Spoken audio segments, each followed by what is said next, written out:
Well, good afternoon, ladies and gentlemen. It's 2 o'clock, so the inquiry is resumed. Just the usual announcements. A fresh attendance list, I hope, is circulating, doing the rounds, so can you put your details on that for me, please? And a mobile phone, if you've got one with you, please make sure it's switched off or on silent whilst the inquiry is sitting. Before I go any further, just to let people know, I did carry out an extensive accompanied site visit this morning.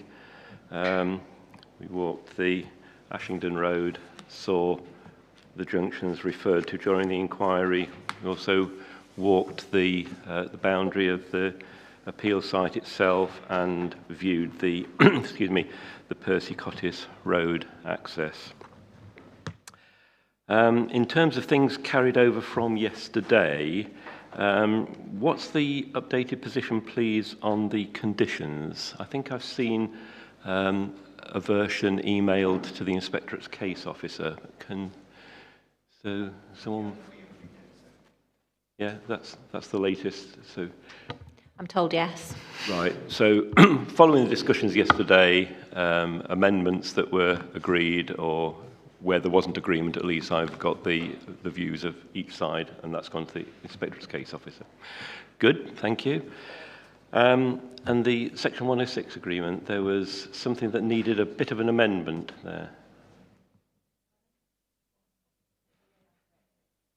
Sorry, sir, it'll be here by 3. You probably heard that. Okay, right. Anything from any of the parties before I move to hear the closing submissions? Just me, sir. I'm afraid I've had a bit of a technological issue this morning that I've just been telling my learned friend and Councillor Foster about. Could I just request a few minutes, please, before we start? Because, as I said, there's been a technological issue in terms of getting a copy printed out and sorting it out. So maybe just 20 minutes, if we may. Now? I think it would help, because it will help me to have my own in front of me so I can annotate it as necessary in terms of responding to the other parties' points. Well, just before, I'll do that. I'll adjourn for another 20 minutes and we'll resume a little bit later then. But just before I do that, can I just check whether any of the interested persons who spoke on the first day and who subsequently have put questions to the appellant's witnesses wanted to make a closing summary? I've worded it like that because those who spoke on the first day and have then taken no further active part in the inquiry by questioning witnesses, your position can't have changed. So I've got your statement that you gave on day 1, and as I've said many times, you can't introduce new evidence in closing submissions. So I'm content that I've got the position of those who spoke on day 1 and then didn't subsequently speak further. But obviously, a few of you did. Ms. Wright, Mrs. Taylor-Eve and Mr. Gardner. So I would only really want to hear from you if, as a result of that questioning, your position has changed in any way, your case has changed in any way. If not, then again, I'm in the same position. I have the statements that you gave me on Tuesday of last week. But can I just check, did any of you three want to make any brief closing summary? Is that right? No? No? No. So may I make a comment? Mr. Mick Vanner, he wishes to make his apologies to you. He said he is sorry about entering the evidence late. His wife has Alzheimer's and he got called away quickly he couldn't get anybody to sit with her, so he just wanted to make his apologies to everybody. He wasn't trying it on. No, that's fine. Thank you for that. Mr. Vanner did make his statement to me on day 1, and I've got his statement. So I understood that he'd got something additional that he wanted to add to that, and that's really where I was having to draw the line. No, so he got called away because his sitter let him down for his wife, and he would have liked to have made it originally, and that's all he wanted to say. Okay, right. Okay. So we will adjourn then. It's 2:05. If we come back at 2:25, is that going to be okay? And then Mr. Foster and Mrs. Austin, I'll hear the closing submissions for the Rule 6 party. So I'll adjourn now and we'll resume again at 2:25. Thank you.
Well, the inquiry is resumed then, ladies and gentlemen. Was that sufficient adjournment? Yes, thank you. Good, thank you. Just before I ask Mr. Foster, I think I mentioned it in the case management conference summary note, but if I didn't, I'm going to say it now. Can the main parties please email copies of your closing submissions to the Inspectorate's case officer? Thank you. So, Mr. Foster, can I hear the closing submissions for the Rochford Supporters Group, please? Thank you, sir. Sorry, have I got a hard copy of this?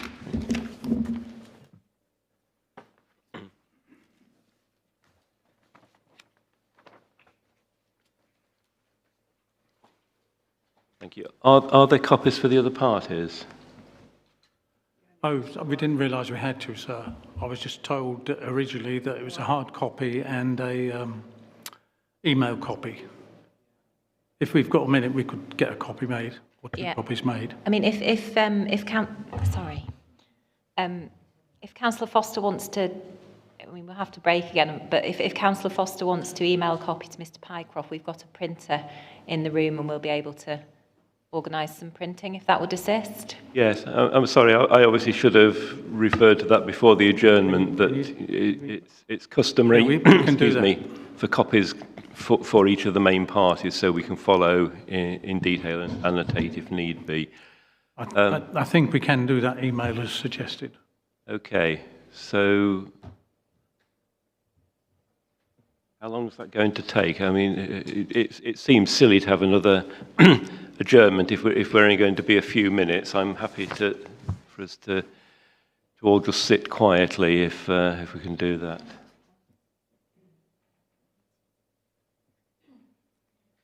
Do apologise, sir. I didn't understand that we had to provide other copies. Well, it's perhaps partially my fault, Mr. Foster. I could easily have referred to it earlier, so don't fret yourself about it. Copy to Mycroft and a copy to, do we know this guy's email address?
I've got them, both of them, yeah.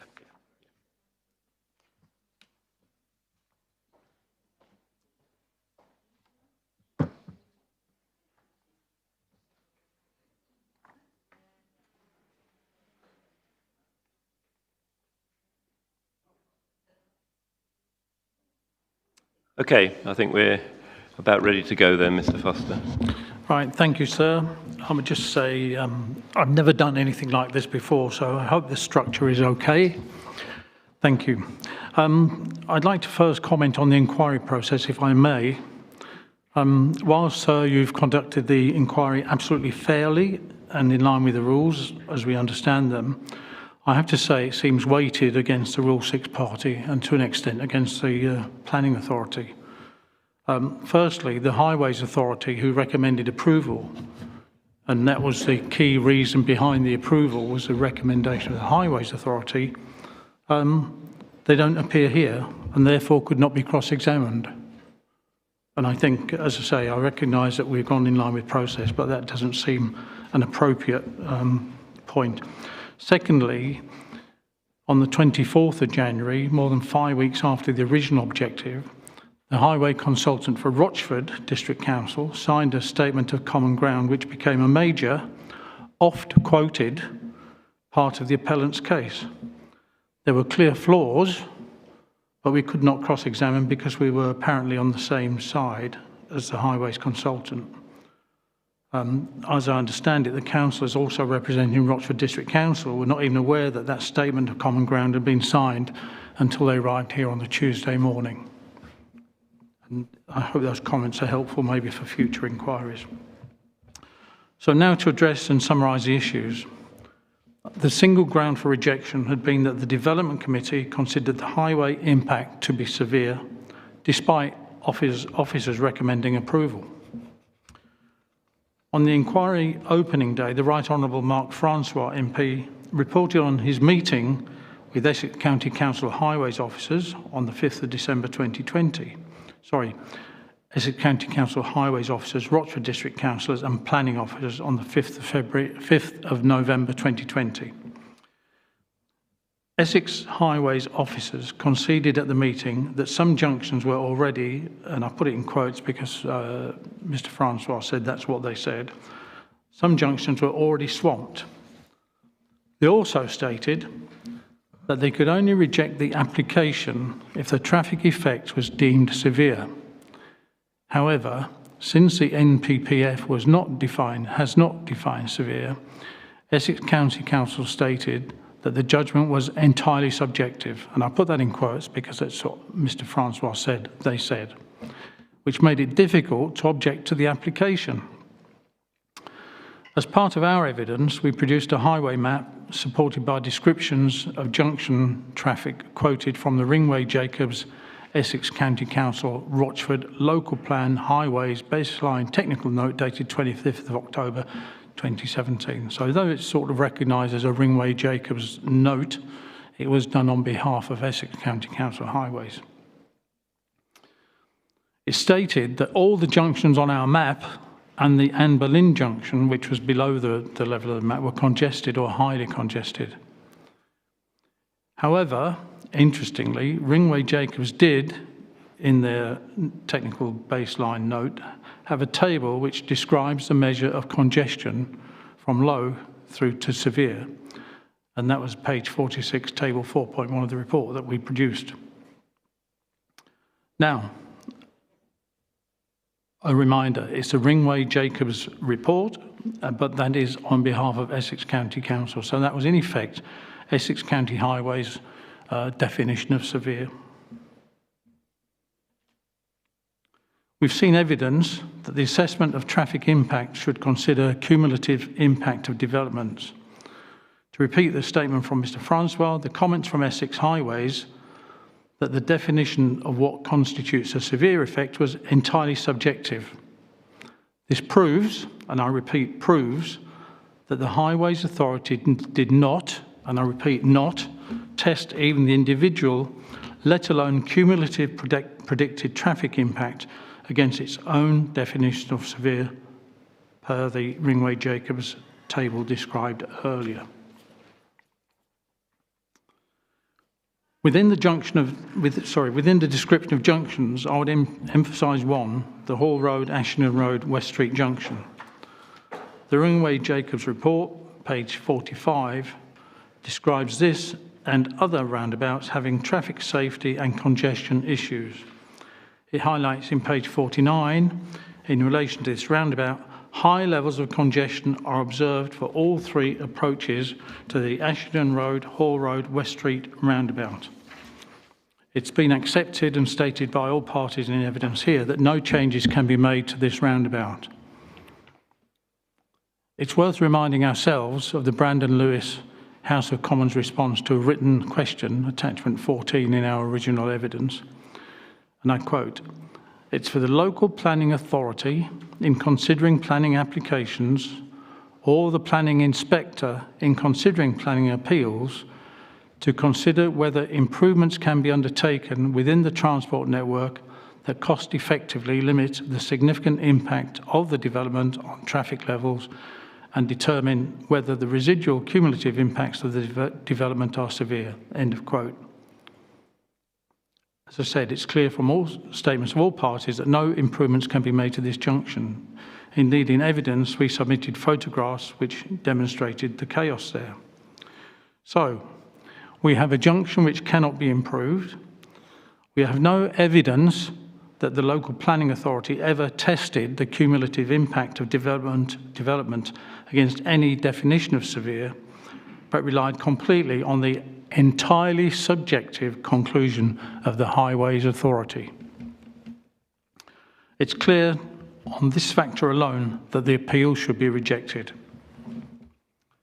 However, no doubt the appellant, as we have heard earlier, will argue, earlier in the week, will argue that SER 8, having been included in the Local Development Framework Core Strategy, would require that the appeal should be approved. In the core strategy, it clearly states the requirement for local highway capacity and infrastructure improvements. As we've argued and evidenced, the tweaks to mini roundabouts are insignificant and there is no increase in highway capacity.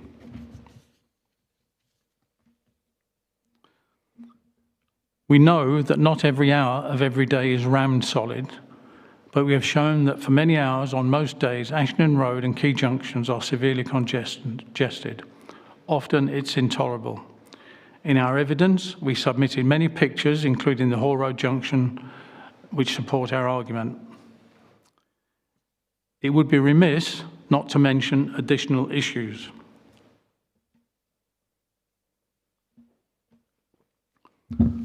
First of all, air quality. The appellant's expert witness agreed that there is no automatic air quality monitoring in the area and no measure of air quality near the schools, the 4 schools and day nursery in Ashton Road. He also agreed that the likely pollution impact of construction traffic and current and future domestic gas heating systems had not been assessed. When asked to confirm that school children would be breathing polluted air, his reaction was, "Everybody does." Well, that's okay then, isn't it? Tell that to the family of the young girl in South London whose death was attributed by the coroner to pollution caused by traffic. A further point to be made is that the Ardent Traffic Assessment, page 47, 4.2d, highlights from the NPPR, the environment impacts of traffic and transport infrastructure should provide net gains. So I repeat, the impacts of traffic and transport infrastructure should provide net gains on the environment. In environmental quality, sorry. How can there possibly be environmental gains if we do not even measure air quality near schools? How do we know what we're gaining against? Whilst arguing that the traffic impact would not be severe, the appellant offered the view that drivers would take alternative routes to avoid congestion. As per the previously mentioned evidence, all junctions are congested, so take a congested route to avoid congestion doesn't seem to make a lot of sense.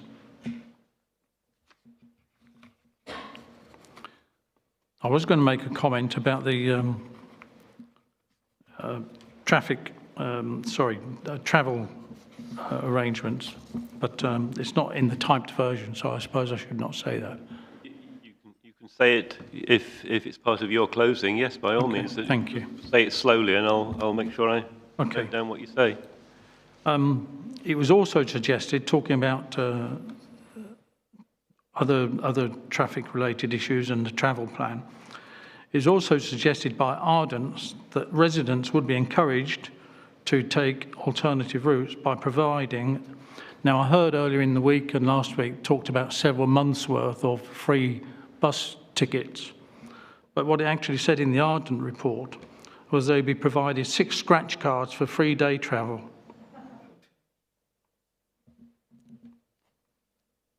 It generated a laugh, but I think it's laughable to suggest that 6 scratch cards for free bus travel is going to change people's travel habits. There was another comment mentioned in evidence by the appellant about online shopping, about the suggestion that online shopping will reduce traffic.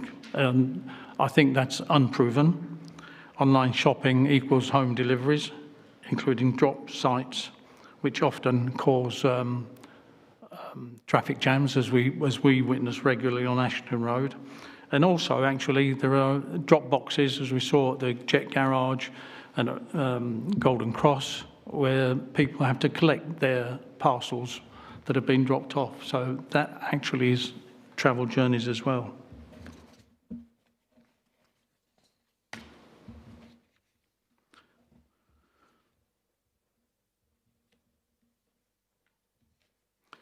The appellant also argued that the housing delivery trajectory to 2025 would leave a housing shortfall.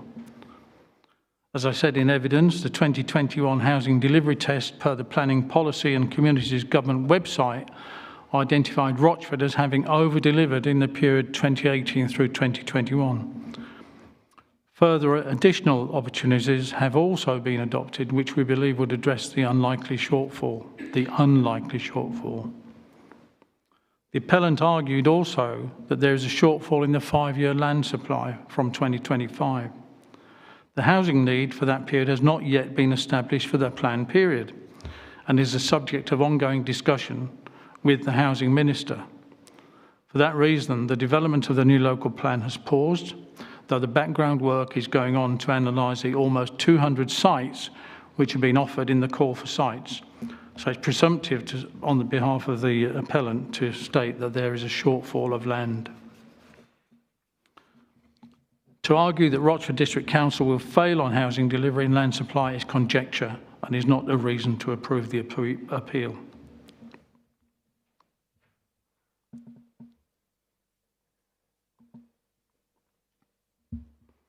That said, I refer to the appeal, and I won't read all the digits out, it's in there for you to access if you wish, in Rainham, Kent, which we discussed earlier in the week.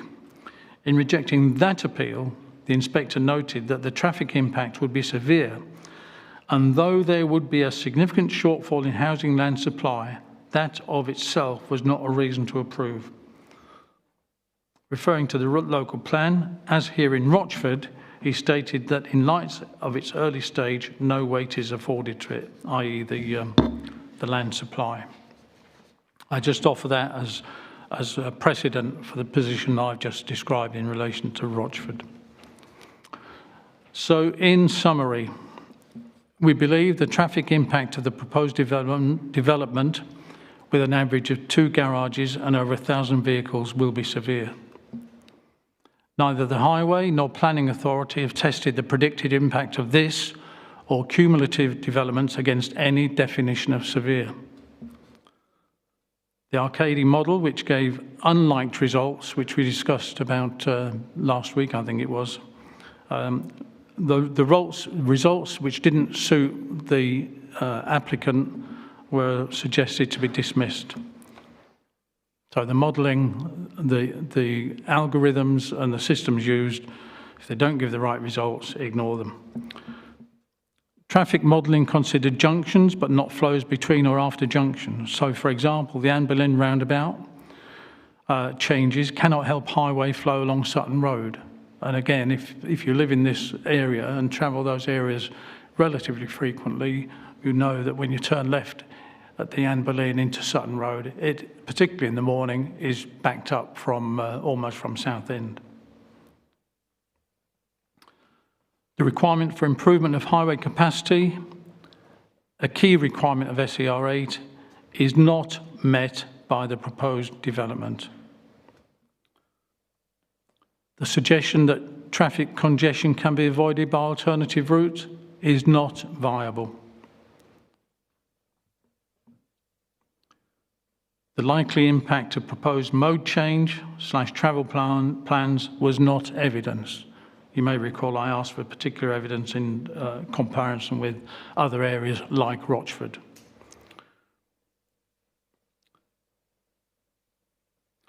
The suggestions of an inadequate housing delivery trajectory is not supported by fact.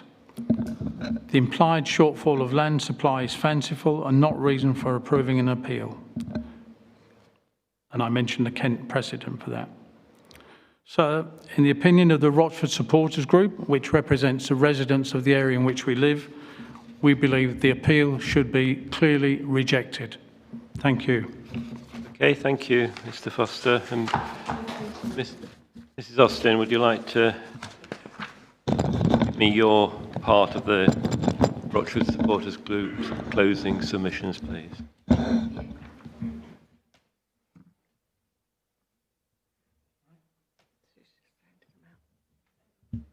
Oh, just handing out the copies, sir. Okay, I've got a copy here, but I think.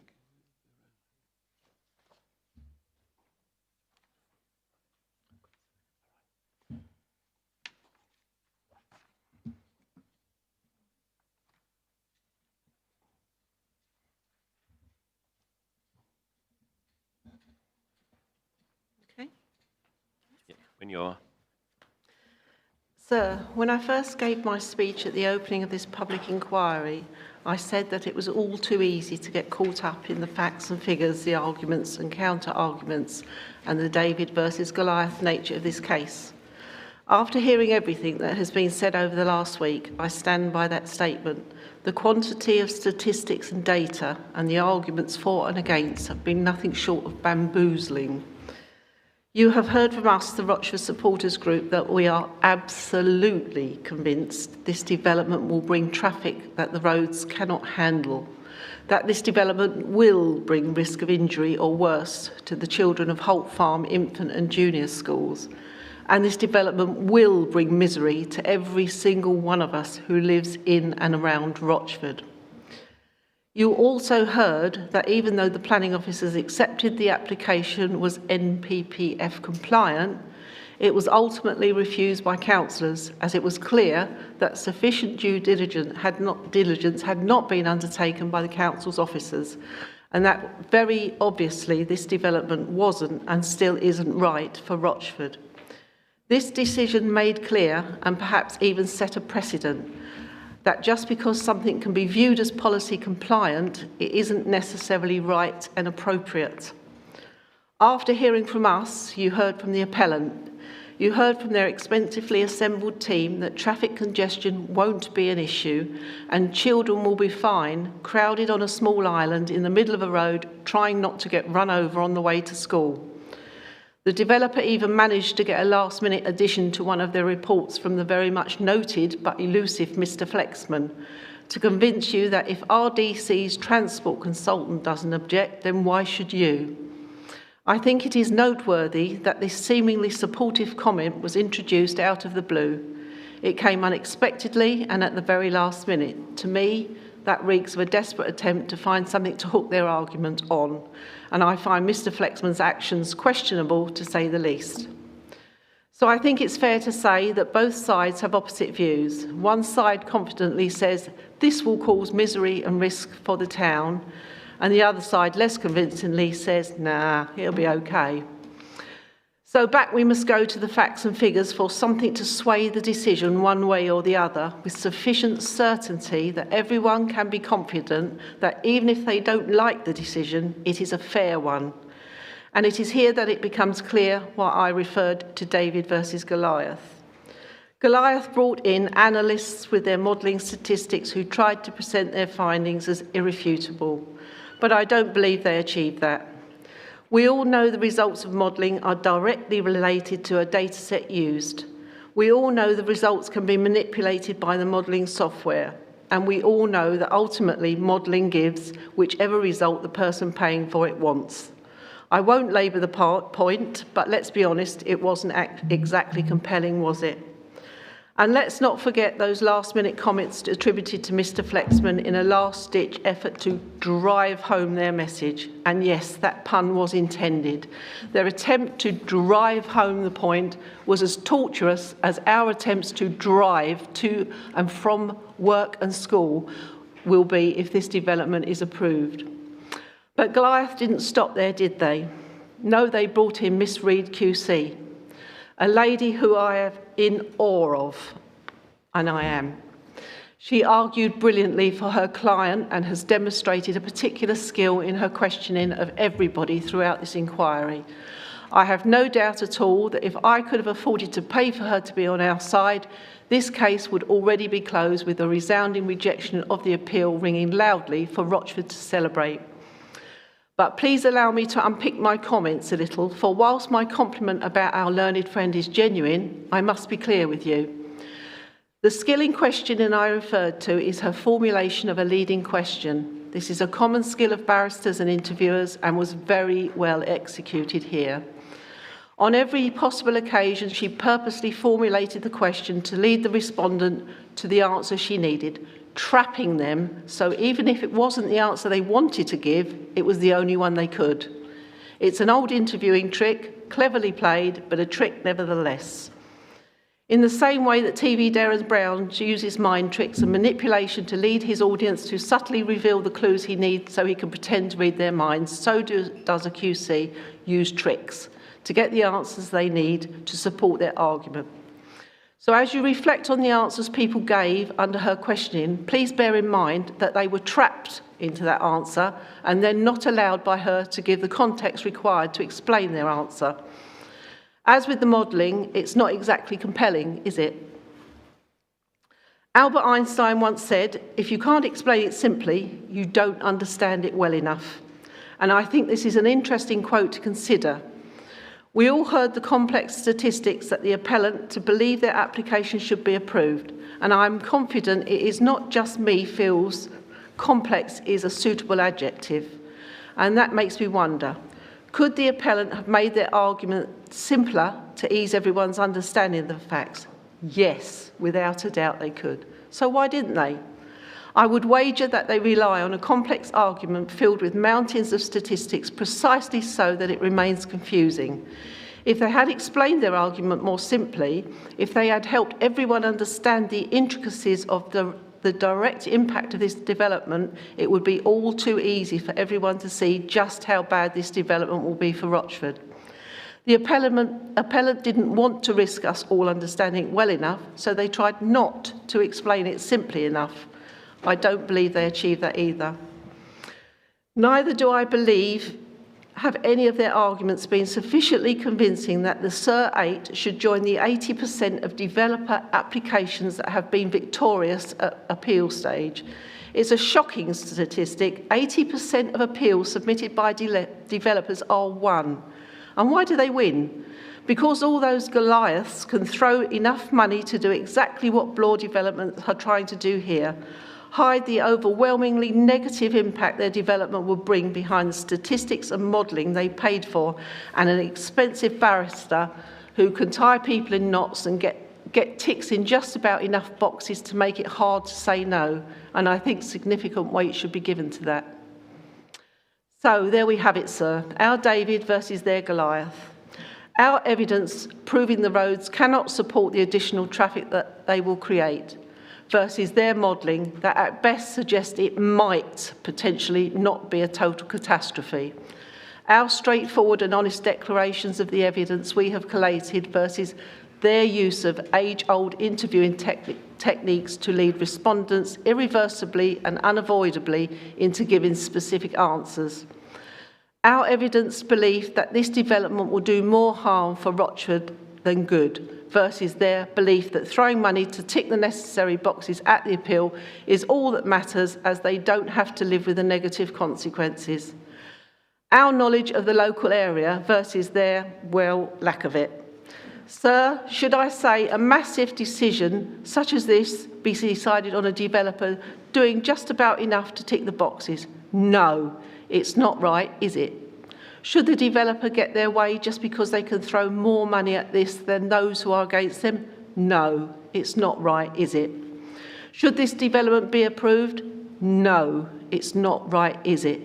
Profit should never come before people. Sadly, it appears in most cases that they do. Thank you. Okay, thank you very much, Mrs. Austin.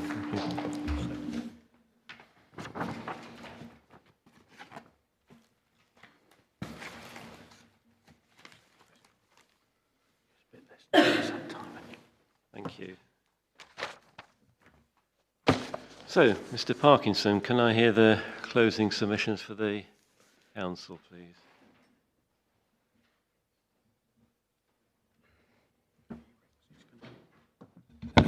So it's just been circulated. Bobby, sir.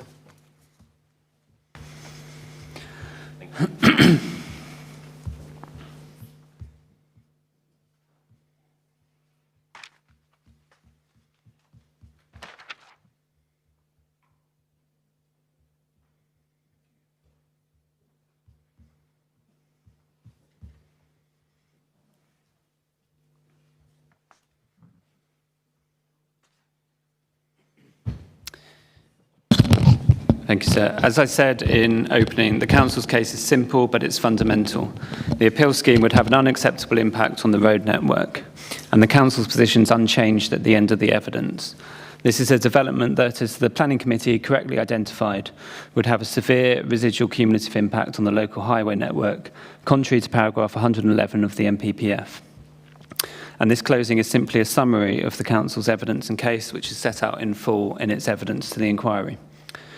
So I'll start off with the existing conditions. Before considering whether or not the impacts of the development are severe, it's essential to understand the nature of the local highway network. That's because the severity of an impact on the highway network depends on the sensitivity to change of the area where it occurs. This development will impact the highway network in a particularly sensitive location. Ashington Road is a key strategic route connecting Ashington to Rochford, and on a wider level, it's classified as Priority 1 road by Essex County Council.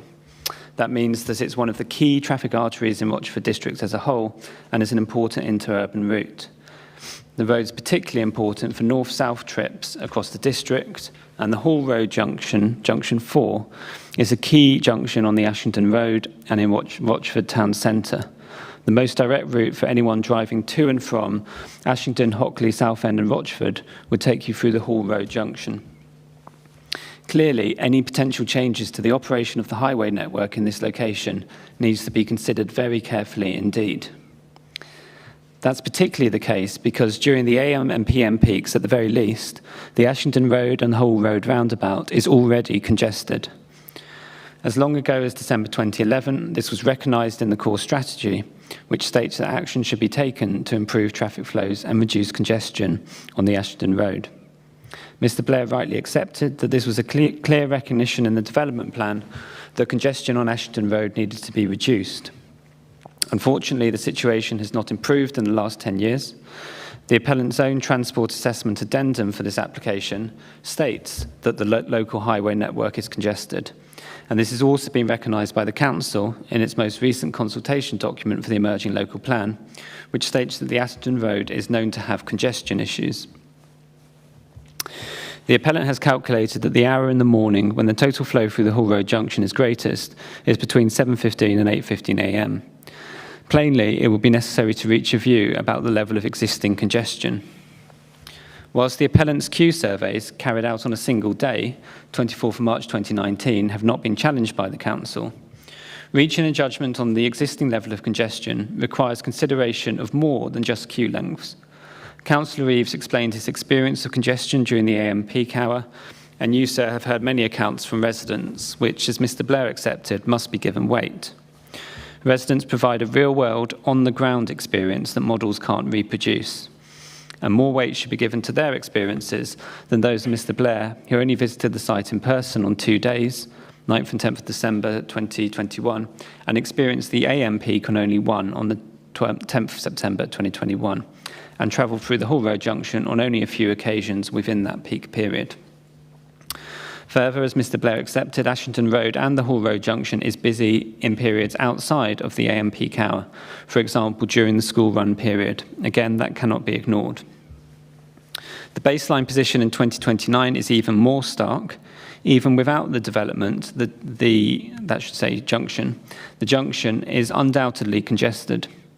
For example, existing queues now on the Ashington Road arm of the Hall Road roundabout are modelled to be about 17 passenger car units, PCUs. That will go up to 33 PCUs without the development, over a 90% increase. The average delay in 2029, even without the development, would be 140 seconds per PCU. In those circumstances, even a small increase in queuing and delay can give rise to a severe residual cumulative impact. And in this respect, it's important to note that Essex County Council, as local highway authority, concluded that the development would be acceptable on the basis that it would result in nil detriment compared to that baseline position. So what do the modelled results show in 2029?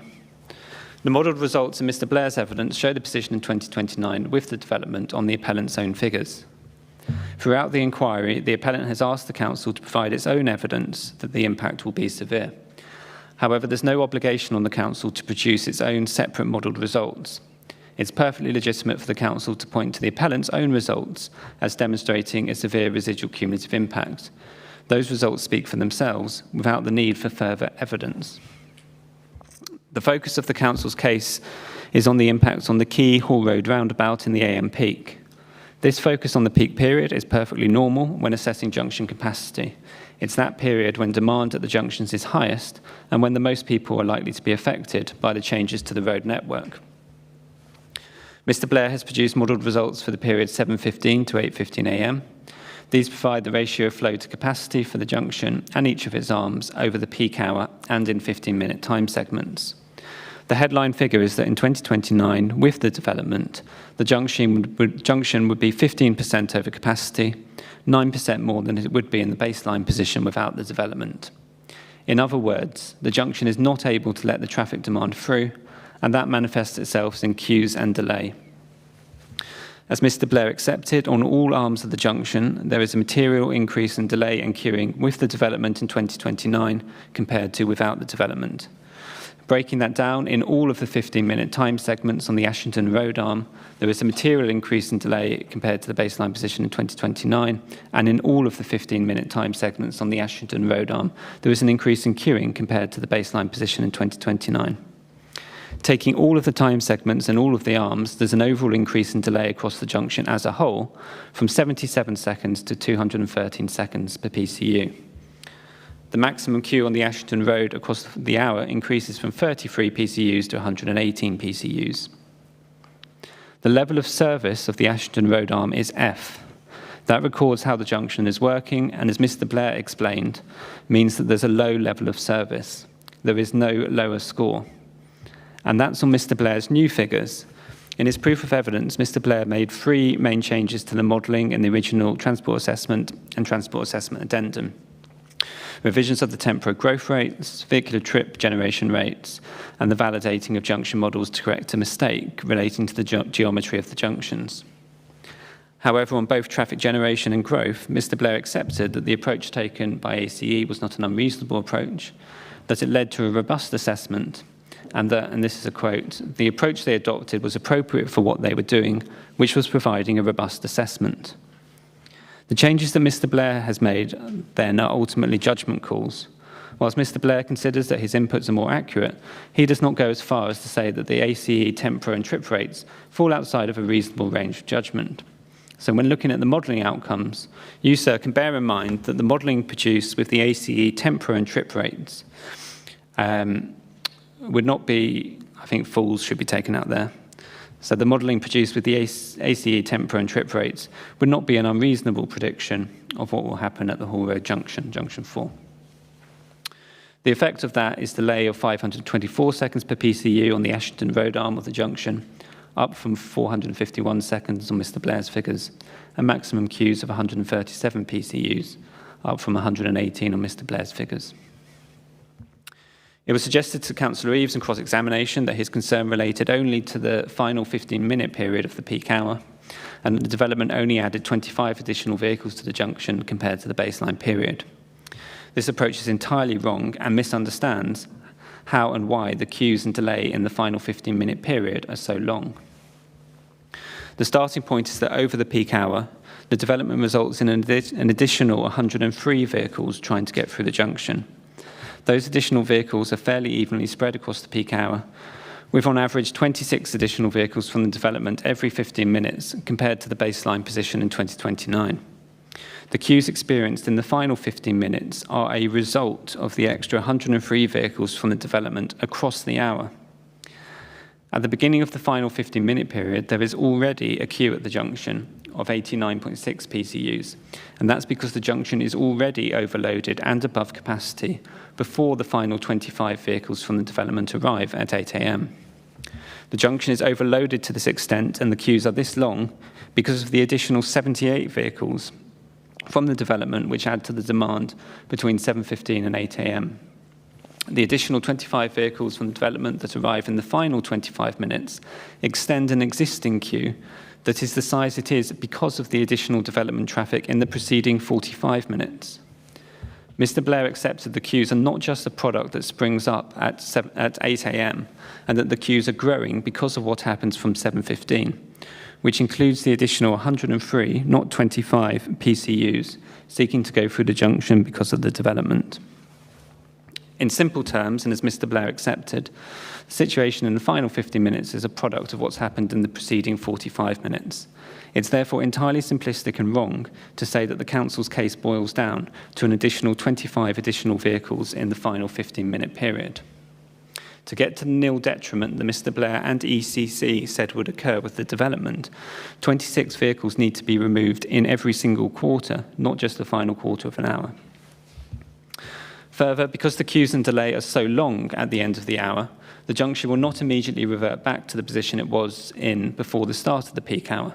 As Mr. Blair accepted, queues and delays will step back down.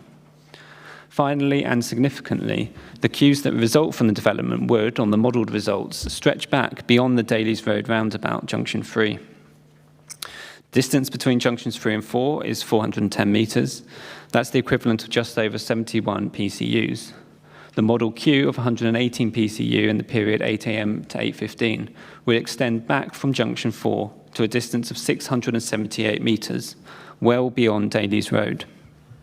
The queue in the period 7:45 to 8 a.m. would be 89.6 PCU long, equivalent to 515.2 metres. This would also block back to Junction 3. As such, based on the modelled results, Mr. Blair accepted that for half the morning peak hour period, queues from Junction 4 would extend back beyond Junction 3, and southbound traffic down Ashington Road would not be able to exit the roundabout and head straight ahead towards the Hall Road roundabout. And all of the above is on the basis of a queue with hardly any gaps between vehicles. Mr. Blair considered the queue would be a slow-moving queue, but accepted that this would result in larger gaps between vehicles. Taking this into account, interaction between the junctions will occur before the queue reaches 71 PCUs, and the length of the maximum queue in the peak area period would be over 700 metres. Since RDC models junctions in isolation, it does not take account of blocking back or interactions between junctions, and as a result, the effects of queues blocking back is that the capacity of the junction is reduced, since the model assumes a free-flowing junction. Plainly, therefore, the modelled results show a severe residual cumulative impact. Whether a residual cumulative impact is severe under paragraph 111 of the MPPF is a matter of judgment. The MPPF does not quantify what level of impact would fall within the realm of severe, and nor does the MPPF or planning practice guidance set out what factors need to be taken into account.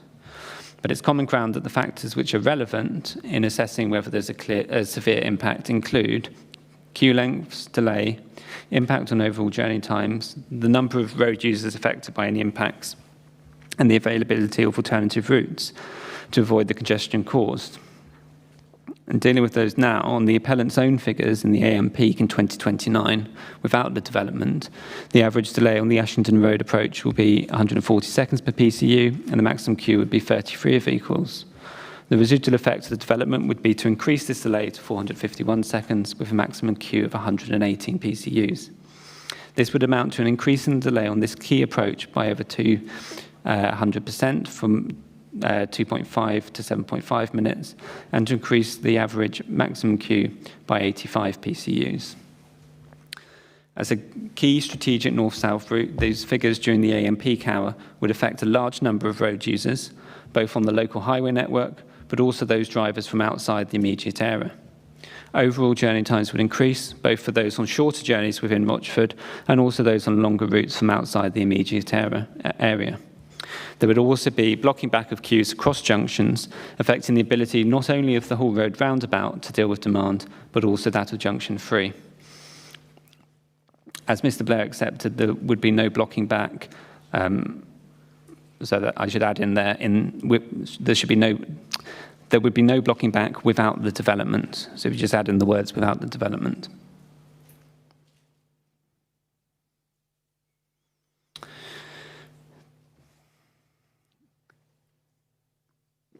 This is a key change between the baseline position in 2029 and that with the development. Based on the modelled results, there can be no doubt that the residual cumulative impact on the local highway network would be severe. So I turn next to whether anything can be done to prevent the modelled severe residual cumulative impact. The distance between junctions 3 and 4 is 410 metres. That's the equivalent of just over 71 PCUs. Therefore, to avoid blocking back, almost 47 PCUs, which are modelled to travel through the whole road junction in the AM peak, need to be removed from the network in that location. Of course, that's a robust assessment, since it proceeds on the basis of a largely stationary queue with limited gaps between the vehicles. If the queue is a slow-moving queue, more than 47 PCUs would need to be removed to avoid the interaction between junctions 3 and 4. Before turning to the factors relied on by Mr Blair, it's important to note that no physical mitigation is proposed at the Hall Road junction, nor is there a long-term scheme for physical improvements to the junction. The appellant accepts that highway works at the Hall Road junction cannot be easily undertaken. The railway bridge has restrictions on its height and width, and Ashington Road and West Street have restricted widths due to the properties on the stream on either side. In simple terms, you, sir, must proceed on the basis that capacity at the Hall Road junction will not be increased through an engineered solution before 2029. Mr Blair relied on 8 factors, which he said would avoid the severe effects shown by the model, and they're as follows. Travel plan, alternative routes, alternative times, peak spreading, trip internalisation, working from home, the tempo approach, sustainable enhancements, and the study area. And I'll deal with each of these in turn. So, dealing first with the travel plan. Mr Blair's reliance on the travel plan to reduce demand during the Hall Road junction during the peak hour ignored a fundamental flaw. His traffic flows through the junction already took into account a traffic plan reduction. Adding one on top to further reduce the flows to avoid the severe impacts of a queue stretching from Ashington Road back through and past the Dailies Road junction is clearly double counting. The starting point is that the traffic flows in the original TA, signed off by ECC, were mostly derived the development trip generation from trick sites that did not include a travel plan. Mr Blair then tweaked this. In evidence in chief, Mr Blair went through the changes, which were characterised in broad terms as minor adjustments to bring the trick site selected more in line with the locational characteristics of the development site.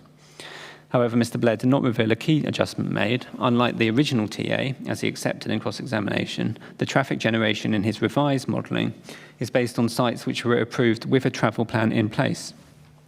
Therefore, the extreme queues and delays on Ashington Road that Mr Blair is predicting with the development in 2029 is based on development flows that already have been reduced to take into account the effects of a travel plan. It's entirely inappropriate to further reduce those flows to take into account something which is already reflected in the modelling. Mr Blair accepted that there's an element of travel plan in the base flows and that you, sir, had to take that into account. For this reason alone, no weight can be given to the potential for the travel plan to reduce flows through the whole road junction in the AM peak. In any event, the travel plan seeks a 10% reduction in the number of two-way peak period vehicular trips. That's a target, not a binding commitment, and the quantum of reduction is therefore unknown.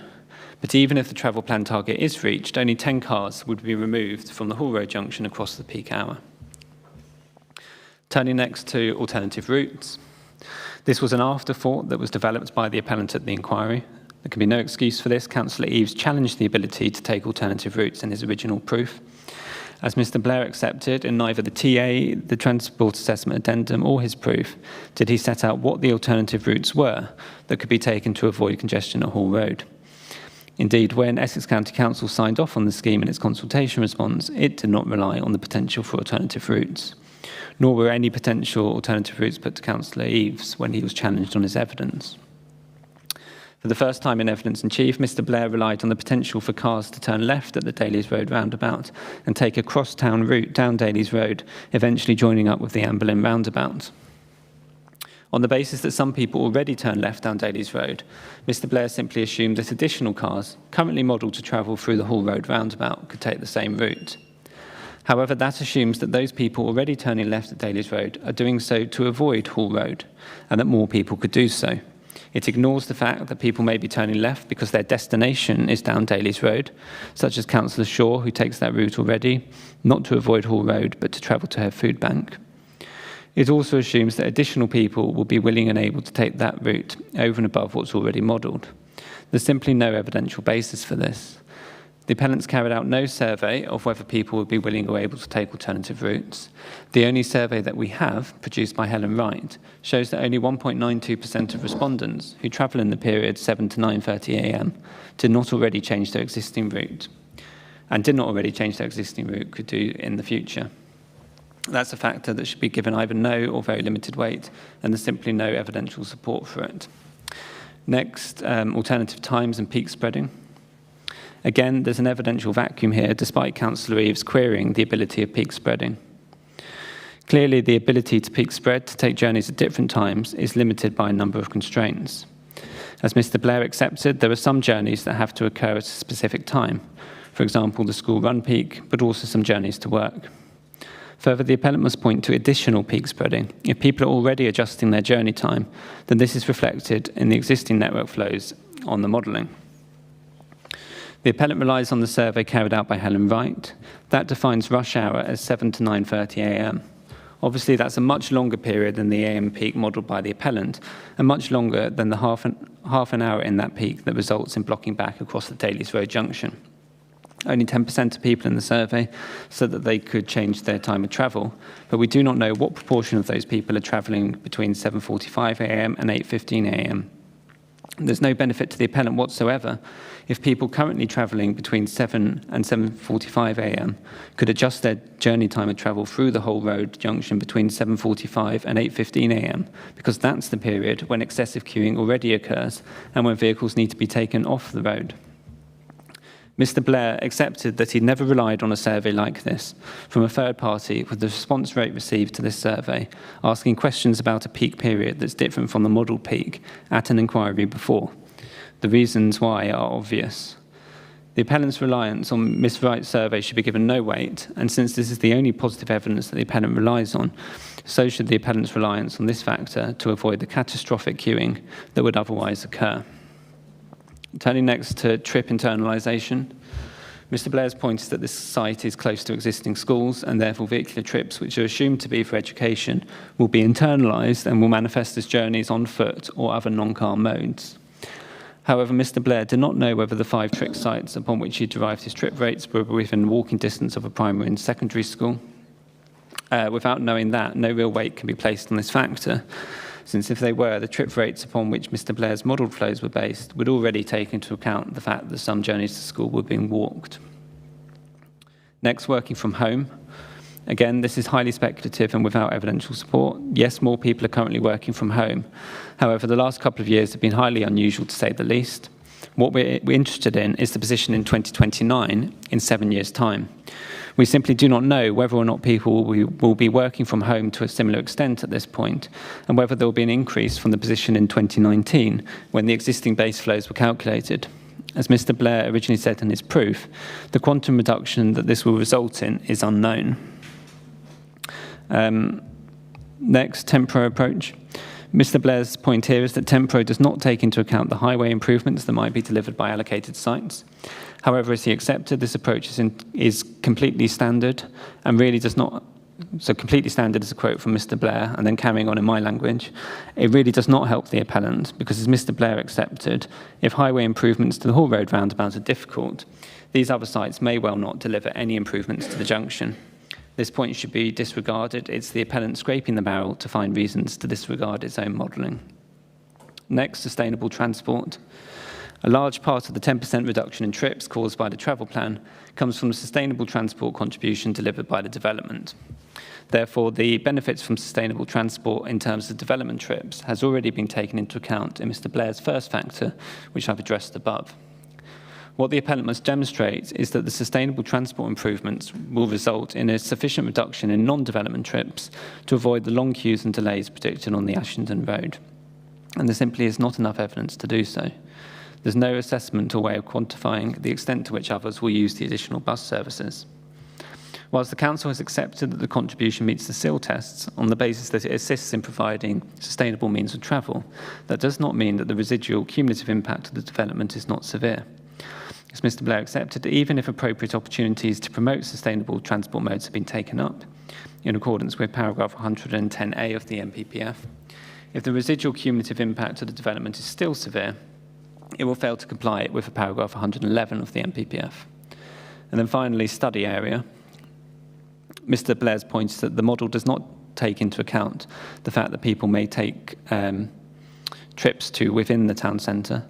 However, as he accepted, this hasn't been modelled and it would only apply to trips from within the development, and therefore any discount from that in the AM peak would be as a percentage of the 103 additional vehicles from the development. In addition, with the appellant's travel plan, some of these trips are already anticipated to be trips that would be done by alternative modes of transport in any event. No weight should be given to this factor. Overall, Mr. Blair's 8 factors do not go nearly far enough to avoid the modelled severe residual cumulative impact on the local highway network. The majority are either uncertain, unquantified, already taken into account in the modelled results, or overlap with one another. A number of the factors fall into a number of these categories. Ultimately, the MPPF entrusts the judgment on whether a particular impact is severe or not to the local highway authority, and now, sir, to you. Notwithstanding the fact that ECC has no objection, the highways evidence before this inquiry still needs to be considered very carefully. The judgment of the highway authority is not infallible. Mr. Blair has set out in his evidence mistakes and adjustments they did not spot. It is open to you, sir, to depart from the conclusions of the highway authority, provided, of course, that their views are taken into account and given appropriate weight. And you do not need any new evidence to do so. ECC has not given evidence, and it's not possible to test the approach that they've taken. Similarly, the fact that the site is allocated does not mean that the residual cumulative impact cannot be severe, as neither the core strategy examination nor the site allocations plan examination, in neither the core strategy examination nor the site allocations plan examination, was there the level of detail that has been explored at this inquiry. That detailed junction modelling that has now been explored for the first time does show a severe residual cumulative impact, contrary to paragraph 111 of the MPPF. In terms of the overall planning balance, you, sir, will no doubt take into account the evidence given by all of the Council's witnesses. However, the ultimate judgment on where the planning balance lies in this case is for you, not for any one witness. As set out in the original reason for refusal, the Council's position is that the development does result in a severe residual cumulative impact on the highway network and should be refused for that reason. Okay, thank you very much, Mr. Parkinson.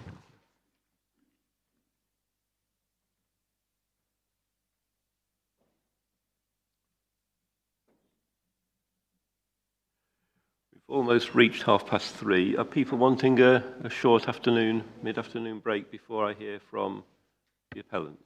So I'm flexible, but I'm going to be about an hour. Be about an hour. So it'd be helpful if we have a 15-minute break, I think, now. So everyone could, yes, yeah. Well, we'll have just short of 15. Let's go to 3:40. So I'll adjourn now, and we'll resume again at 3:40. Thank you.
Well, the inquiry is resumed, ladies and gentlemen. Ms Reid, can I hear the closing submissions for the appellants, please? Just ask for them to be handed up, sir. Thank you. Sir, I don't know whether it's appropriate to mention, we were a bit disappointed. We carefully tailored our response to the time limit that was set for us. And I think Mr Parkinson was rushing through his to stay within the time limit as well. So I gave an initial estimate of 45 minutes to an hour. Yeah, I commented back to the parties, I think, in terms of the closing submissions, and I said what the estimates I'd been given were, and certainly Miss Reid's estimate of an hour is within the range that she gave. So, sorry, we were advised 30 to 40 minutes. I said in the case management conference summary note, ideally 30 to 40 minutes, and then when the estimates came in, I had, I think, Rule 6 party said we'll endeavour to stick within the guidelines. Mr Parkinson estimated an hour. Clearly he was less than that.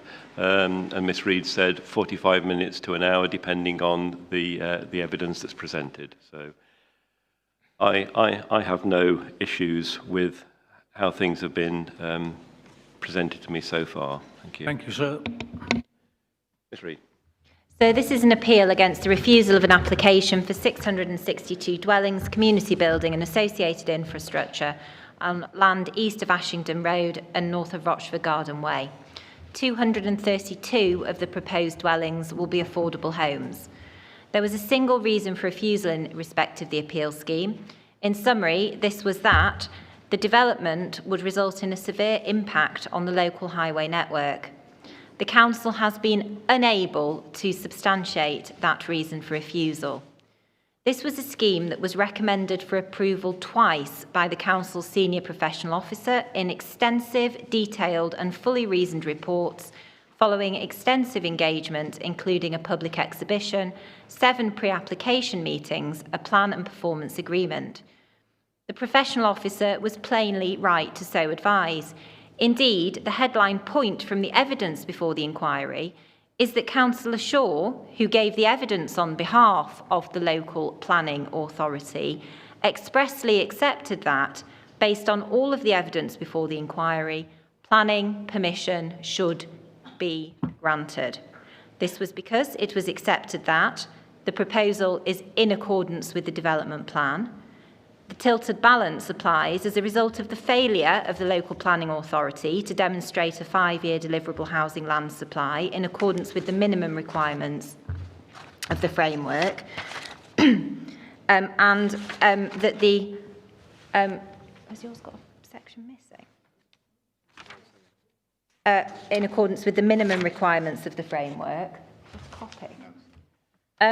And that the adverse impacts of the scheme do not significantly and demonstrably outweigh the benefits of the scheme when assessed against the provisions of the framework as a whole.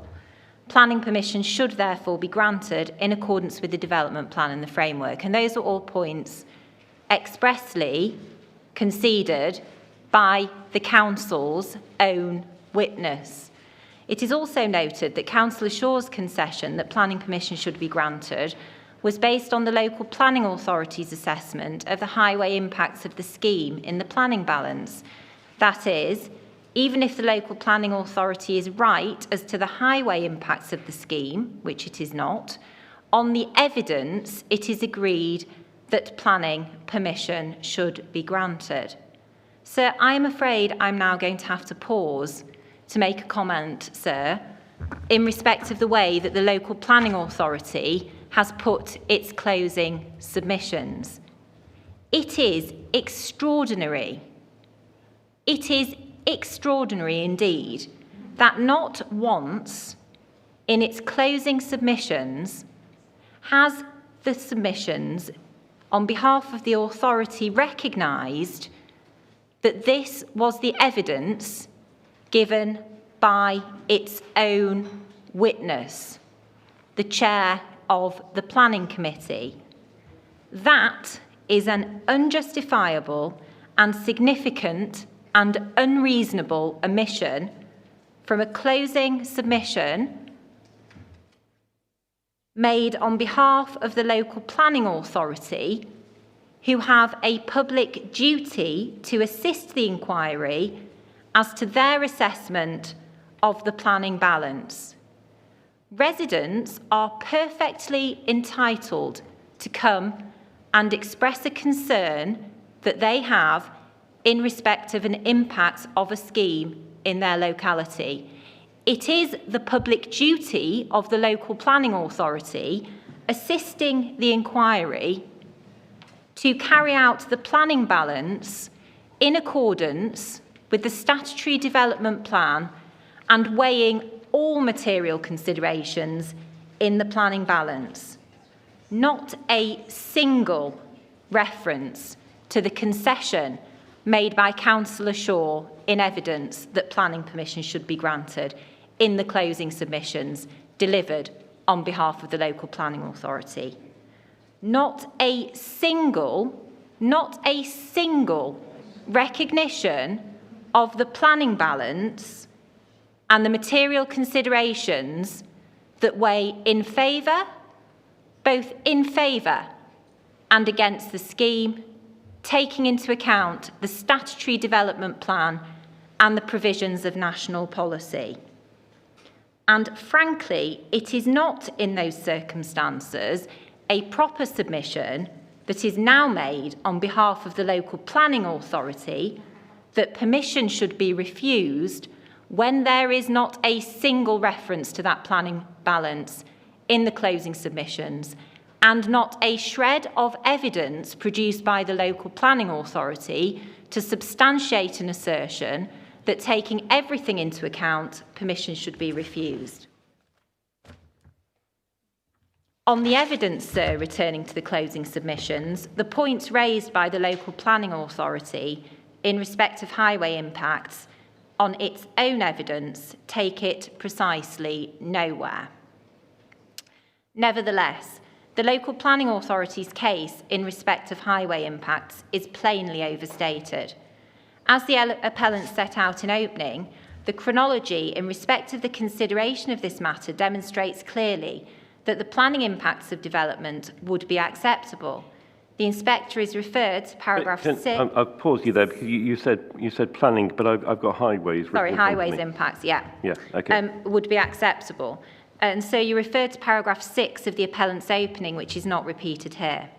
In summary, however, this is a scheme that has been rigorously assessed by multiple professional experts on multiple occasions, by the appellant's transport consultants through the TA and TAA, by the appellant's expert witness through his peer review of the scheme, by the Highways Authority, by the local planning authority's professional planning officer on 2 occasions, and now by the professional witness instructed by the council to defend its appeal, who has expressly agreed with the appellant's assessment, and in particular that the residual cumulative impacts of the scheme would not be severe. It is hard to conceive of a process of consideration that could have been more rigorous. However, in the end, the consensus of all the professionals is that there would not be an unacceptable impact on highway safety and that the residual cumulative impacts on the road network would not be severe. It is therefore clear on any basis that planning permission should be granted. The proposed development is genuinely plan-led. It brings forward much-needed housing and affordable housing on a site that the council has chosen to allocate for development in its own development plan. This is a policy-compliant, plan-led, beneficial development. The appellants are delivering development in accordance with the council's own strategy for growth on a site that needs to come forward to meet the critical housing and affordable housing needs of this district. This is clearly a scheme for sustainable development brought forward in accordance with the development plan and the framework. The agreement that exists following the testing of evidence between the LPA, or at least the LPA's witness, and the appellant that planning permission should be granted, even if the LPA's case as to highways impacts is accepted, is plainly a consideration of the utmost weight in determination of the appeal. In that context, sir, I turn to the main issues that you identified at the outset, and the appellant's submissions, at least, will deal with all of them. Main issue 1, planning matters, including the weight to be given to relevant development plan policies. Pursuant to section 38(6) of the Act, the starting point is the development plan. The development plan is the council's carefully considered plan that sets out how the development needs of the district are to be met. Framework 15 provides that the planning system should be genuinely plan-led. The proposed development is genuinely plan-led because it brings forward much-needed housing and affordable housing on a site that the council has chosen to allocate for development in its own development plan. Extraordinary, not a single reference to that fact in my learned friend's closing submissions. This is a policy-compliant, plan-led, beneficial development. The appellants are delivering development in accordance with the council's own strategy for growth. Councillor Shaw expressly accepted that the policies of the council's plan should be accorded full weight and that the council did not rely on any material considerations, including increases in traffic on the highway network, to suggest that reduced weight should be accorded to those policies. It is therefore agreed that full and very significant weight should be accorded to the fact that the proposal will bring forward much needed development in accordance with the allocation of the site in the development plan. Extraordinary, not a single reference to that in the council's closing submissions. It is acknowledged that there are concerns within the local community as to existing levels of traffic on the highway network. However, as Councillor Shaw accepted, the council's core strategy was subject to extensive community consultation and involvement prior to adoption, and the council took into account views of communities across the district in identifying the most appropriate strategy to make sufficient provision for housing that the district requires. This is a district that is very heavily constrained by physical constraints, including land at risk of flooding, ecological constraint, areas protected for landscape value, and extensive areas of greenbelt. As Councillor Shaw accepted, these designations limit the location where new development can come forward to meet the housing needs of the district. Traffic is also identified as an issue across the district as a whole and was plainly considered in the formulation of the plan strategy. Given the existence of those constraints, including those relating to traffic, the strategy of the plan is to direct development to the most sustainable settlements where alternatives to car use are more viable. In this context, the core strategy identifies 4 settlement tiers, with the settlements in the highest tiers being more developed, subject to greater housing demand and need, and generally more suitable to accommodate additional housing for the reasons described above. Rochford is grouped together with Ashington as one of 3 Tier 1 settlements. That is, it sits right at the top of the council's settlement hierarchy and is, as Councillor Shaw expressly accepted, therefore one of the more suitable locations to accommodate the additional housing that the district requires. As the core strategy expressly notes, and as expressly accepted by Councillor Shaw, the top tier settlements are the most suitable for growth because they are the most sustainable locations for development in the district, with a range of services and facilities, and where sustainable modes of transport, public transport, walking and cycling, can be encouraged. Contrary to the surprising cross-examination of Mr. Blair by Mr. Parkinson, which seems to suggest, without evidential basis, that this might not work, delivering developments that will reduce reliance on the private car by directing growth to the most sustainable locations and encouraging measures that encourage a modal shift to ease congestions are stated priorities of the development plan and are also measures that the development plan anticipates will assist in addressing the specific challenges faced by the district. Not only is the appeal site located in a Tier 1 settlement and therefore identified as a sustainable location in principle, but it is also a matter of express agreement between the appellant, local planning authority and highway authority that the appeal site itself is highly accessible by sustainable modes of travel. That is, Whilst recognising that there are issues in respect of traffic across the district, the core strategy expressly seeks to mitigate the impact of delivering necessary housing by directing development to the most sustainable Tier 1 settlements, including Rochford and Ashington, where there are most opportunities to encourage that modal shift to more sustainable modes, and by seeking contributions to encourage and facilitate the same. That approach is entirely consistent with Framework 105. Councillor Shaw therefore accepted that, taking into account the constraints within the district and the comparative sustainability of the settlement across the district to accommodate growth, it is entirely appropriate and consistent with the spatial priorities of the plan to direct growth to Rochford Ashington and to the appeal site in particular. The provision of an adequate supply of good quality housing in appropriate locations is a priority of the development plan. Further, the core strategy recognises, and Councillor Shaw accepted, that the need for affordable housing is acute with housing need data indicating that the need for housing is focused primarily on the 3 Tier 1 settlements, including Rochford. Some 29% of the housing waiting list demand was noted to be in Rochford at the point of adoption. The core strategy is clear that the only way that this can be addressed is through the delivery of market-led schemes such as the appeal scheme. As well as directing growth to the Tier 1 settlements because they are the most sustainable for growth and because these are the areas where the modal shift can be encouraged, the plan also seeks to direct growth to the areas that are most in need of additional housing.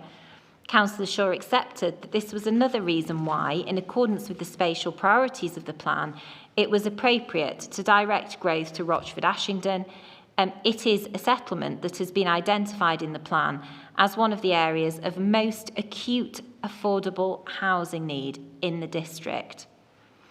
The core strategy recognised and accounted for the fact that meeting its housing needs would have some residual impacts on the physical and social infrastructure and on local communities. The core strategy, which, as already set out, carefully considered the views of communities across the district, is therefore a strategy of balanced distribution that ensures a fair and equal division of new development across the district. Again, a point expressly accepted by Councillor Shaw. In accordance with the overarching strategy, the plan identifies the appeal site for development post-2021 by extending the residential envelope of the settlement to deliver approximately 500 units. It is clear that, in identifying that a significant quantum of growth could be accommodated on the appeal site, the Council was well aware of the constraints on the local highway network. Indeed, the preferred options document that informed the selection of the strategic approach in the core strategy expressly noted a level of traffic on Ashington Road and, in particular, that the railway bridge at the eastern end of Hall Road was a severe constraint on traffic movements. In short, the constraint in respect of the ability to deliver physical works to mitigate impacts at the Hall Road West Street junction were known at the time the core strategy was adopted. Nevertheless, the core strategy identified the appeal site for significant growth, balancing any inevitable impacts of the scheme against the need to deliver the Council's housing requirement in one of the most accessible and least constrained locations in the district. Policy H3 of the core strategy sets out what infrastructure was required to be delivered alongside the housing proposed. This is the infrastructure listed in Appendix H1, which Policy H3 expressly requires is to be read in conjunction with Policy CLT1. So just pausing there, that is important, those words, in conjunction with, because Policy CLT1 envisages that the mitigation should be, and improvements, should be delivered through Section 106 obligations. And just to be clear,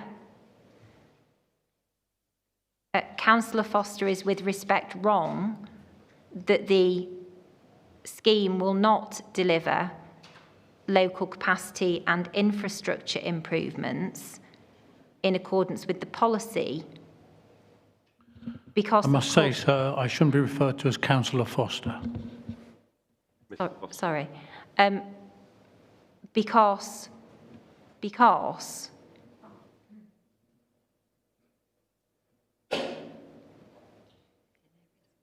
sorry, is wrong, let me just take a step back, sir, is wrong that there will not be compliance with that policy because local capacity and infrastructure improvements are to be delivered through the Section 106 obligation.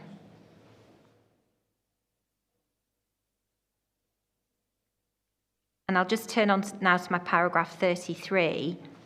It cannot sensibly, i.e. the policy, cannot sensibly be interpreted as referring to anything other than infrastructure improvements and capacity improvements that it is possible to bring forward through Section 106 obligations. Constraints on the ground mean that physical improvements cannot be undertaken within the highway at the Hall Road West Street junction. As set out, these were constraints that were known when the site was allocated. Policy H3, which identifies the site for significant growth, cannot sensibly be interpreted as prohibiting planning permission being granted in the absence of improvements to a junction that are a physical impossibility for the developer to bring forward through the Section 106 obligation.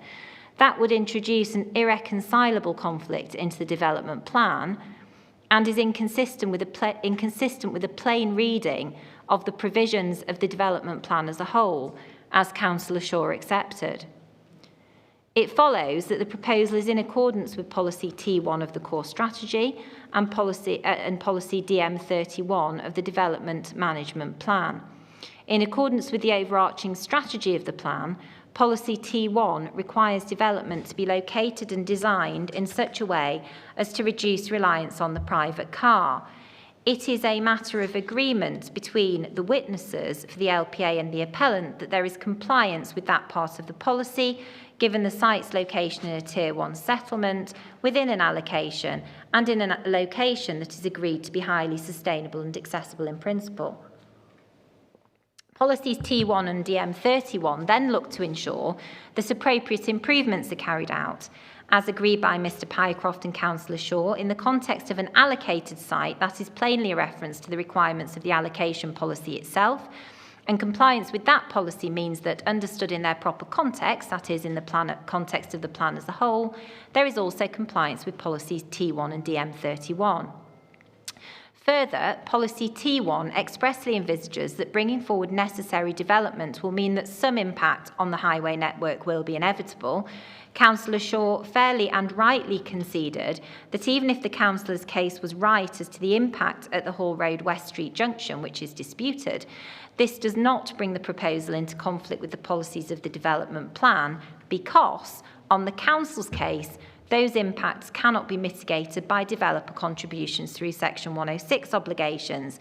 They are an inevitable impact of bringing the site forward in accordance with the allocation. As set out above, such constraints were known when the site was allocated, and any such residual impacts are of the type envisaged by the policy. Taking all of that into account on the evidence, it is therefore now a matter of agreement between the local planning authority's evidence and the appellants that there is compliance with policy T1 and DM31. Extraordinary, not a single mention of that in the council's closing submissions. Following the testing of the evidence, it is also a matter of agreement that there is compliance with policy SER 8 as well. Extraordinary, not a single mention of that either in the council's closing submissions. It is a minimum requirement of policy SER 8 and the allocations plan that 500 units should come forward at the appeal site. The council has therefore always accepted that the principle of significant residential development at the site is acceptable in accordance with its own plan. Further, Councillor Shaw accepted that the appeal scheme for 662 units was in accordance with the allocation. This was because There is a policy requirement to bring forward a minimum of 500 units. That is a minimum figure and not a maximum. Paragraph 3.227 of SER 8 indicates that it will be appropriate to bring forward more than 500 units where the council cannot demonstrate a 5-year housing land supply and the additional number of dwellings on the site is required to compensate. That should be for a shortfall of development within the location identified in the core strategy. It is agreed that both criteria are met here, and therefore the development of the site for 662 dwellings is in accordance with the allocation in SER 8.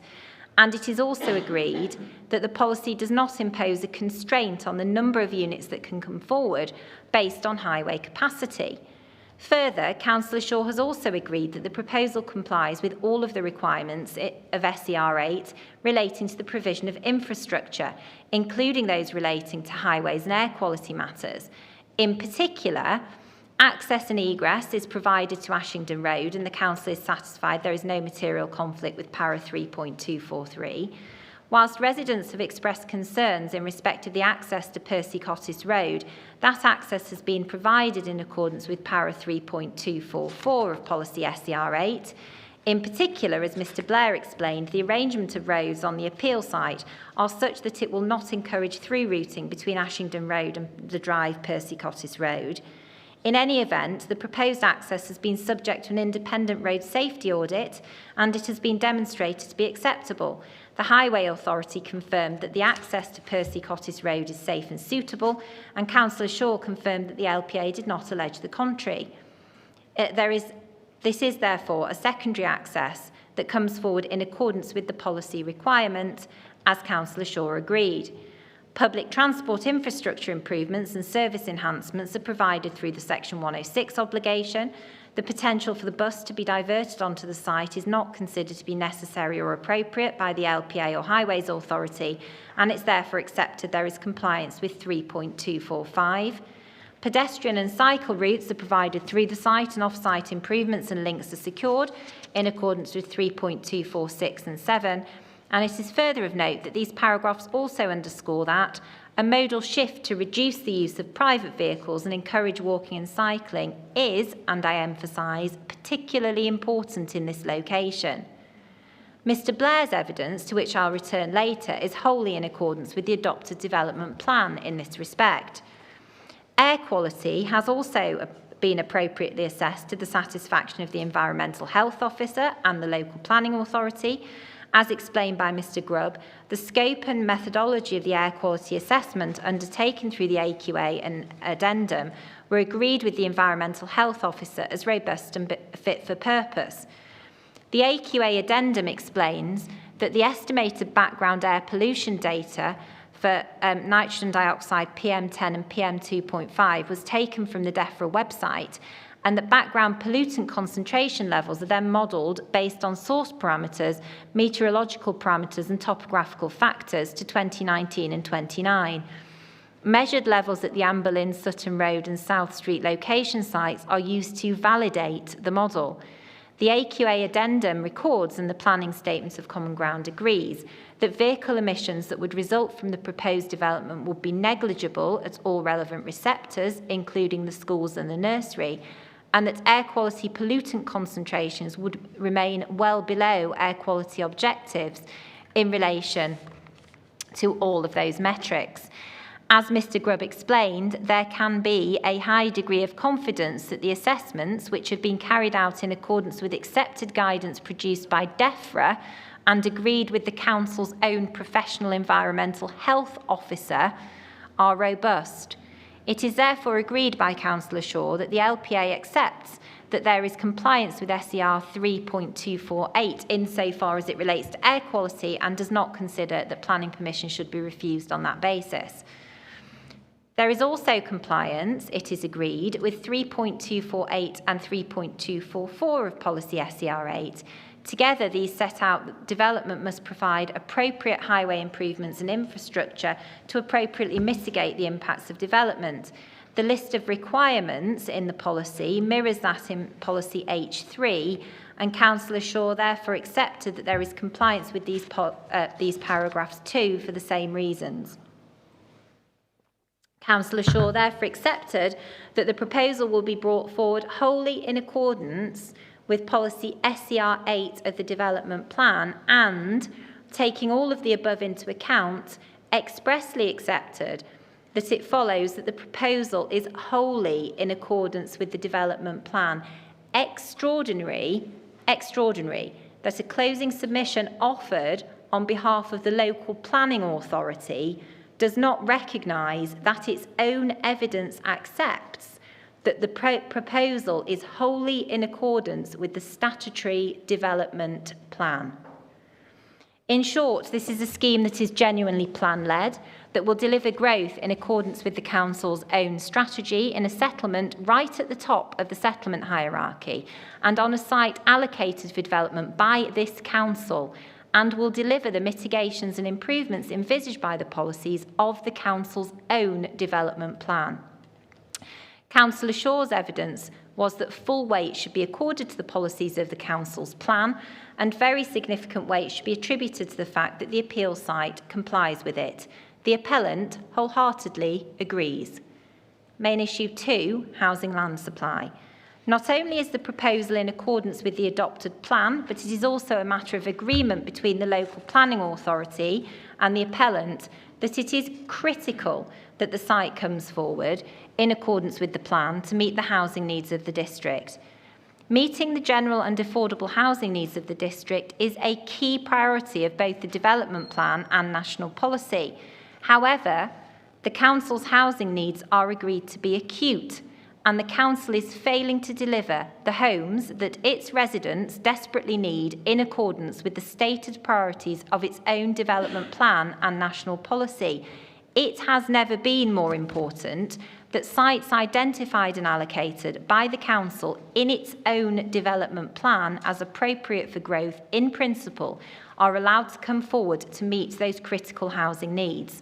Since 2008-9, there has been a persistent and year-on-year failure to meet even the constrained housing requirement identified in the plan. The shortfall to date is 829 units. Without the appeal site, it is agreed that the Council cannot meet even its constrained housing requirement to the end of the plan period. Even if delivery comes forward in accordance with the Council's trajectory, which it was agreed would be challenging based on previous delivery, it is agreed that there will be a shortfall of some 331 units to the end of the plan period. It is agreed that the shortfall against the adopted housing requirement, in light of that, the delivery of housing on this allocated site carries significant weight. This is because, without the appeal site, the Council cannot deliver its planned housing requirement to the end of the plan period, contrary to the key priorities of its own development plan. However, it is also agreed that the Council's housing requirement is constrained and is out of date because it does not reflect the requirements of the framework, which sets a higher local housing need figure. In accordance with national policy, the Council's housing need has increased to 362 dwellings per annum. There is therefore a need for additional land to come forward, but as a minimum, it is clearly imperative that sites that have been allocated through the plan-led system come forward to meet identified needs in a timely manner. The Council cannot demonstrate a 5-year housing land supply in accordance with the minimum requirements of national policy. It is agreed that the Council can only demonstrate a 4.04-year supply, and the shortfall, which exceeds the annual requirement for an entire year, is plainly significant. The fact that the Council has recently passed the housing delivery test does not assist it, because the 4.04-year supply is based on a 5% buffer in any event, and irrespective of whether the Council passes the HDT, it remains national policy that there is a requirement for the Council to demonstrate a minimum 5-year forward supply of housing land. The Council cannot do so, and that is plainly a significant material consideration in favour of the grant of permission. Beyond the 5-year period, it is also agreed that, against the local housing need figure of 362 dwellings per annum, there will be a shortfall of 901 dwellings to 2031. Again, plainly a very significant shortfall. The appeal site can make a significant and meaningful contribution to the 5-year supply, since it is a matter of agreement that should the appeal be allowed, the shortfall in the Council's 5-year housing land supply would be addressed by deliverable dwellings on the appeal site. The Council is right to agree, in the Statement of Common Ground, that additional housing should be accorded significant weight in the planning balance in these circumstances. The position in respect of affordable housing is also stark. This is an authority where the affordability challenges have increased since the adoption of the core strategy. The plan is not delivering homes that those most in need require. The figures are sobering. The housing register has grown by 20% in the last year alone to around 1,000 households, and the ratio between house prices and local earnings is recognised by the Council to be amongst the least affordable in the country. The least affordable in the country, 1,000 households on the housing register, and not a single mention of that in the Council's closing submission, where it should be assessing the planning balance. There has been a cumulative shortfall in affordable housing delivery every single year since the start of the plan period in 2006. The cumulative shortfall in affordable homes now stands at a whopping 1,600 homes. Further, it is agreed that there are only 471 affordable homes in the 5-year housing land supply. That will not begin to scratch the surface of addressing the shortfall of over 1,600 homes, let alone account for newly arising need.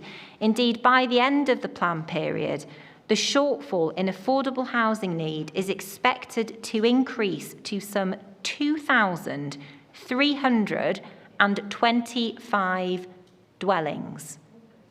The situation is agreed to be acute, and the situation is agreed to be critical, and the Council is plainly right to agree in the Statement of Common Ground that the weight to be attributed to the delivery of the significant quantum of affordable homes that will be delivered through this scheme is right at the top of the scale. The outlook is poor and the position is sobering, not least for those 1,000 households that are on the housing register now and that have little prospect of accessing a decent home. The scale of the problem and the impact of it on real people in real need in this authority cannot and should not be underestimated.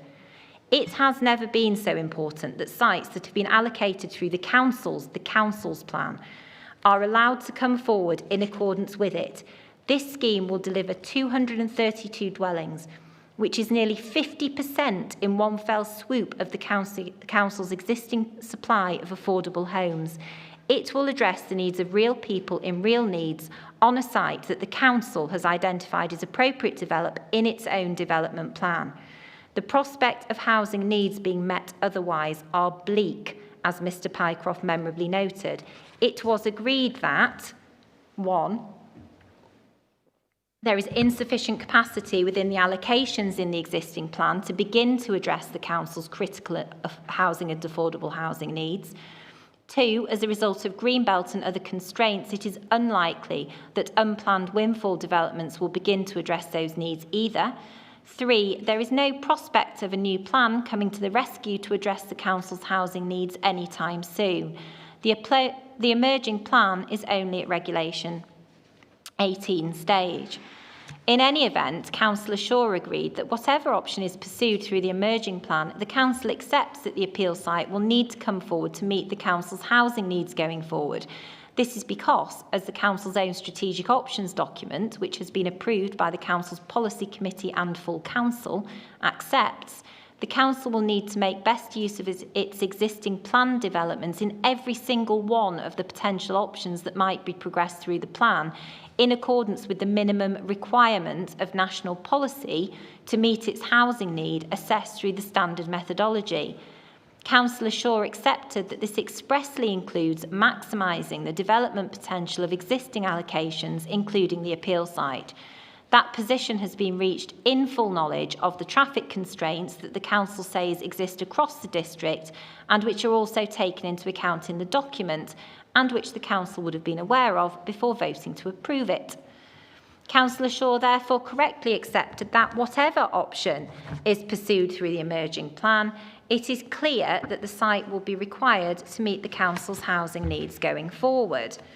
Taking all of the above into account, Councillor Shaw expressly accepted that it is critical that the appeal site is released now to meet the council's housing needs. The appellant agrees it has never been more important that the council's allocated sites come forward in accordance with its development plan to meet those acute and critical needs. Otherwise, the position will indeed remain bleak for the many residents who will be deprived of a home that was planned to be delivered through the council's own development plan. Main issue 3, highways. The council's evidence started here in its statement of case with an allegation that the scheme was unacceptable in highway terms for 6 reasons. The council's evidence has ended up with an acceptance that 4 of its reasons relating to highway safety and parking are completely resolved, and in fact Councillor Shaw now accepts that there will be net benefits in respect of highway safety and parking, a point to which I'll return later. Further, as to the points raised in respect of highway capacity and congestion, the council's evidence started with general concerns raised as to the impacts on highways across the study area.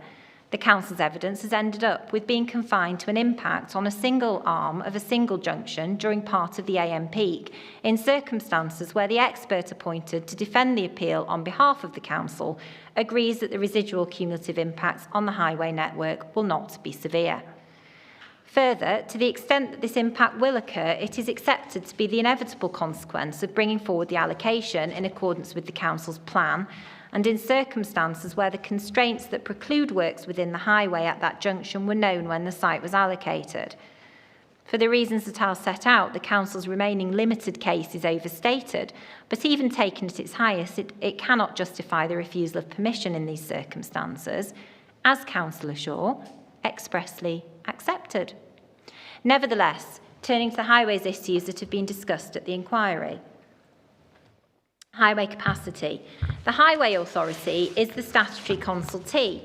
The Highway Authority has concluded, following careful consideration, that the residual cumulative impacts on the highway network would not be severe.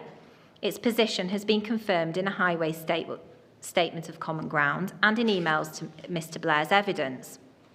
There is an obligation for the decision maker to have regard to its consultation response as a material consideration, and it is also a well-established principle that great or considerable weight should be attributed to the view of the statutory consultee, and where the LPA departs from it, there must be cogent and compelling reasons for doing so. There are no clear and compelling reasons to justify a departure from the considered opinion of the Highways Authority. Councillor Eves' evidence does not come close to meeting that evidential threshold. The Local Planning Authority's case now appears to rest on the argument that the appeal scheme will cause queues at the Hall Road West Street junction, back to the Day6 Road junction. This was not raised in the Local Planning Authority's statement of case, proofs, rebuttals, or examination in chief, and it appears to be based on a single comment made following the break in cross-examination from Councillor Eves that he was concerned about queuing back to that junction. If this was genuinely a concern of the Local Planning Authority, one would have expected to see at least a mention of it somewhere in evidence. There was quite literally none. The comment was unsupported by evidence and is unsupportable. The professional consensus between the authors of the TA and TAA, the appellant's professional witness, the Highway Authority, the Council's professional planning officer, and the expert appointed to defend the case on behalf of the Local Planning Authority is that the residual cumulative impacts on the highway network will not be severe. That is plainly the right approach, and the professional consensus is plainly a matter of the most significant weight in the planning balance. The Highway Authority have scrutinised the appellant's assessment, and this is agreed to be appropriate by the Highway Authority. It has also been scrutinised by the expert instructed by the LPA, who agrees that it is appropriate, subject to a revised agreed position between the parties in respect of additional junction mitigation at Junction 3. The final paragraph of the Highway Statement of Common Ground confirms that there are no outstanding issues between the experts. Residents and Councillor Eaves are concerned about the existing level of traffic on the network. However, Councillor Eaves accepted that the baseline traffic flows were accounted for in the assessments of the TA and TAA, and that he did not have any evidence to challenge the traffic survey. Further, he expressly accepted that the traffic survey used in the model was representative of traffic conditions. The traffic survey is plainly reliable. It was undertaken pre-pandemic, outside of school holiday periods and midweek on a Thursday, which residents say is particularly problematic because it's bin collection day. Further, the results in the traffic survey are consistent with those observed by Mr Blair on his site visit. Finally, the Highways Authority has also compared the traffic survey data against the data that it holds and has confirmed that it is appropriately representative. As Mr Blair explained, the Rule 6 photos, which are not time-stamped and do not quantify traffic or explain whether conditions are atypical, and the Rule 6 video, which appears to show moving traffic that periodically platoons and possibly waiting at roadworks, is not a robust basis for challenging the agreed survey data that has been benchmarked and agreed by the Highways Authority. The Ringway-Jacobs report produced by the Rule 6 party does not take the debate any further either. It is a report that was published in 2017 on behalf of the Highways Authority. Its conclusions record that its purpose was to inform the consideration of the local plan and help define the scope of transport options for proposed applications. The Highway Authority have agreed the scope of the assessments carried out by the appellants and mitigations proposed in full awareness of the content of the report. Indeed, as already set out, the Highway Authority has already expressly advised that it has validated the appellant's traffic survey data against data that it holds and has confirmed it is representative and appropriate. Second, the report expressly states that it is to inform the emerging local plan. As we have seen, the Council's emerging strategic options document, which postdates the Ringway-Jacobs report, continues to recognise that it is necessary and appropriate to bring forward and in fact maximise development on the appeal site, notwithstanding its recognition that there are traffic issues across the district. Finally, for the avoidance of doubt and contrary to the position of the Rule 6 party, the appellants consider that the SCR8 allocation has been considered in that report, but in any event, with respect, it is unclear where all of that takes the Rule 6 party, because the key point is that the Highway Authority are plainly aware of the circumstances on the local highway network and have agreed that the appellants' assessments are appropriate and robust, taking into account their local knowledge and data. The expert opinion of the Highway Authority is that the residual cumulative impacts on the highway network post-mitigation will not be severe. On undertaking his peer review of the TA and TAA, Mr Blair checked and validated the models used. As he explained, his revised modelled results are clearly the most appropriate models used to understand the impact of the scheme. And I just pause there to note paragraph 18 of Mr Parkinson's closing submissions, which appear to suggest that the position might be otherwise, and note that those comments are not supported by evidence because the local planning authority's evidence on this point is contained in the first Housing Statement of Common Ground, where it is agreed by Mr Flexman on behalf of the local planning authority that Mr Blair's validated models form an appropriate basis to carry out the assessments.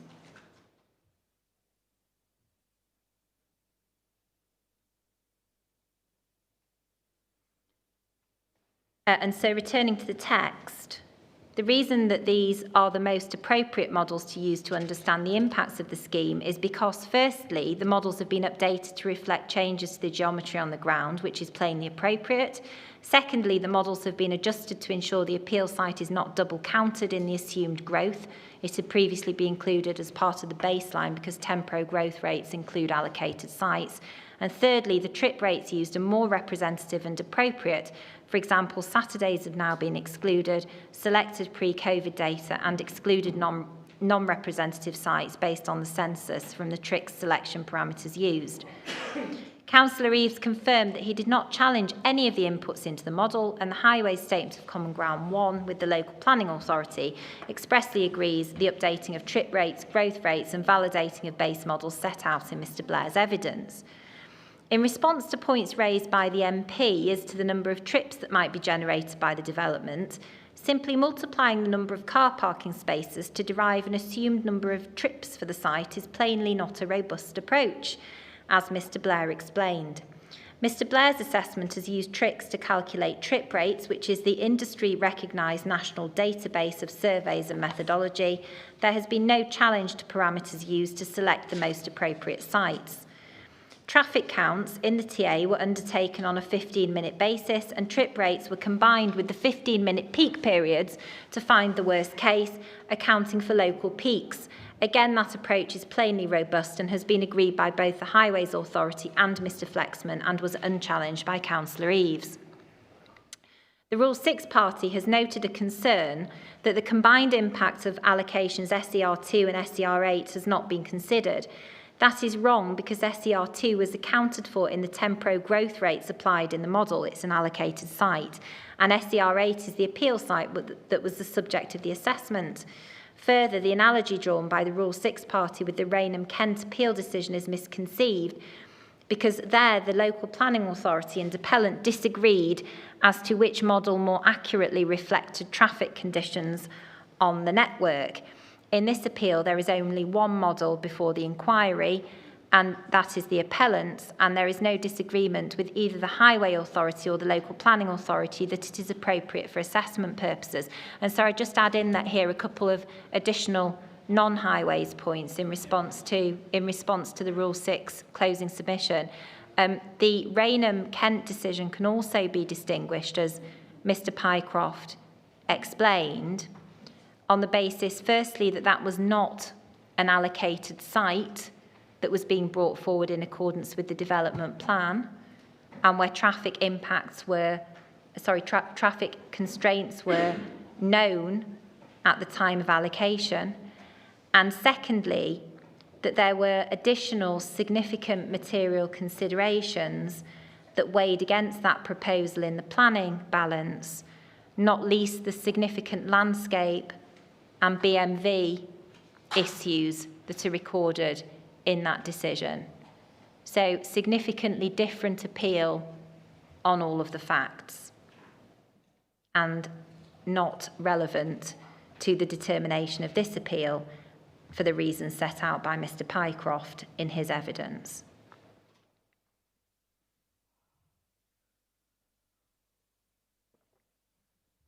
Returning to highways, Framework 111 provides that the scheme should only be refused on highways grounds if the residual cumulative impacts are severe. As Councillor Eaves accepted, what this requires is an assessment of traffic impacts post-development and includes an assessment of the effectiveness of the proposed mitigations. Neither the Rule 6 party nor the LPA have produced any evidence, let alone clear and compelling evidence, to justify a departure from the opinion of the statutory consultee that the mitigation will be effective and that the residual impacts will not be severe. To the contrary, Mr Flexman and Councillor Eaves accept that in 2029, with the development in place, in respect of Junction 2, site access operates within capacity. In respect of Junction 5, Anne Boleyn showed to be capable of working within capacity and betterment post-development with only a minor improvement scheme, although the obligation in the 106 also allows a contribution to be made to a future Highway Authority scheme to deliver more comprehensive improvements. In respect of Junction 3, which is the Ashington Road, Rush Avenue, Dalis Road junction, the year 2029 model shows betterment of over 15%, and an alternative mitigation approach shows a 4% betterment, and in both cases the junction will operate within capacity. And in respect of Junction Road, which is Ashington Road, Rectory Road, the position is now agreed with the LPA, and subject to the agreed mitigation scheme, again shows betterment post-development with mitigation, and the model shows it to operate within capacity. For the avoidance of doubt, Councillor Eaves' concern that the mitigation at Rectory Road might not be safe or suitable because, quote, we have been here before, is wholly without evidential foundation or merit. Councillor Eaves' rebuttal indicates that the Highway Authority's previous concern related to the way in which drivers approached and undercut that junction, and the previous location of the roundabout was a key contributor to that. However, the previous alignment was in fact different to that proposed here. There was not a formalised two-lane approach, and the roundabout was in a different position. The proposed and different alignment of the proposed mitigation scheme has been the subject of an independent road safety audit and is considered by the Highway Authority to be safe, deliverable and effective, and Mr Flexman does not raise a highway safety point in respect of this either. With respect, Councillor Eaves does not have a scrap of evidence to support his point, and it is unsurprising that Councillor Shaw accepted that there are not clear and compelling reasons to depart from the opinion of the Highway Authority that the proposed mitigation at Rectory Road is safe and effective. In short, following physical highways mitigations, and save for the point that the LPA now raise in respect of Junction 4, all junctions are improved with development and mitigation as compared to the base position. It is surprising that this is not something that is welcomed by members and residents, given their concerns in respect of existing traffic conditions. Indeed, as Mr Blair explained, the level of improvement in performance is in fact likely to be greater because these modelled results do not take account of the non-highway work mitigations proposed either. I now turn to the only remaining substantive point between the local authority and the appellants, Junction 4. In respect of Junction 4, Councillor Eaves expressly confirmed that his concern as to a severe impact only related to the AM peak. Whilst there would be an impact on junction performance in time segments other than between 8 AM and 8:15, he did not seek to rely on any time period other than the impact in that time segment, 8 o'clock to 8:15, to demonstrate that there would be a severe impact on Junction 4. His evidence in respect of severe impact was therefore effectively limited to the impact at the Ashington Road arm of a single junction in a 15-minute period of the AM peak. The local planning authority's cross-examination of Mr Blair, which has sought to extend the point well beyond the point raised by Councillor Eaves, is completely devoid of evidential foundation. In any case, the points raised in cross-examination of Mr Blair, albeit not in evidence, as to the single impact on a single arm of a single junction during part of the AM peak are plainly overstated. The worst case in respect of this junction is set out in Mr Blair's evidence. The model shows an exceedance of capacity with additional queuing and delay. However, it is agreed between the professional experts that where junction models forecast exceedances, the result is exaggerated and the model is likely to forecast queuing and delay that is worse than will occur. The total demand in PCUs with development is only 25 PCUs higher than without development in the time segment that was of concern to Councillor Eaves. That is, only 25 PCUs would need to be removed from the network to achieve nil detriment in this time segment. Only 6 PCUs would need to be removed to achieve the same impact that would be inevitable from implementing a 500-unit scheme, which is the minimum requirement of the Council's own allocation policy. Although none of this is to be found in any of the Council's evidence, in cross-examination it was put to Mr Blair that queues would start building back to Day6 Road junction at some point in the previous segment to 7:45 to 8 AM. That would not be the effect prior to 7:45. Aside from removing 25 PCUs in 15 minutes to achieve full mitigation, and in any case a nil detriment is not required by Framework 111, Mr Parkinson postulated that if the whole hour is taken into account, only 46 PCUs would need to be removed from the southbound Ashington Road flow to achieve a position where the robustly forecast queue would not stretch back to the Day6 Road junction. To put that figure in context, 46 PCUs is only 4.8% of the 987 junction arrivals across the hour. There are 8 reasons why the worst case modelled impacts are unlikely to occur. 1. Peak spreading. There is no dispute between the local authority and the appellant on the evidence as to the potential for peak spreading, whereby motorists avoid the busiest peak period to significantly reduce the modelled impacts. This is because, based on his local knowledge and Mrs Wright's survey, Councillor Eaves, the Council's witness, expressly accepted that peak spreading has in his words, a significant potential to remove traffic from the network in this location. There was no challenge by Councillor Eaves to Mrs Wright's survey. In fact, in re-examination, he expressly accepted it and, in his words, accorded it high weight. Further, based on Mrs Wright's survey, Councillor Eaves agreed that it was reasonable to assume that around 10% of people could change their travel time to avoid rush hour in the AM peak. As Mr Blair confirmed, that alone could bring numbers down by around 90 in the hour against Mr Parkinson's target of removing 46 PCUs. Indeed, this point alone goes 90% of the way to achieving full mitigation, 25 PCUs in each quarter, which would achieve nil detriment. Trip diversion. The simple point put by Mr Blair was that if a southbound vehicle saw a queue ahead at the Day6 Road roundabout, it could turn left to avoid the queue if its destination lay to the east or the south.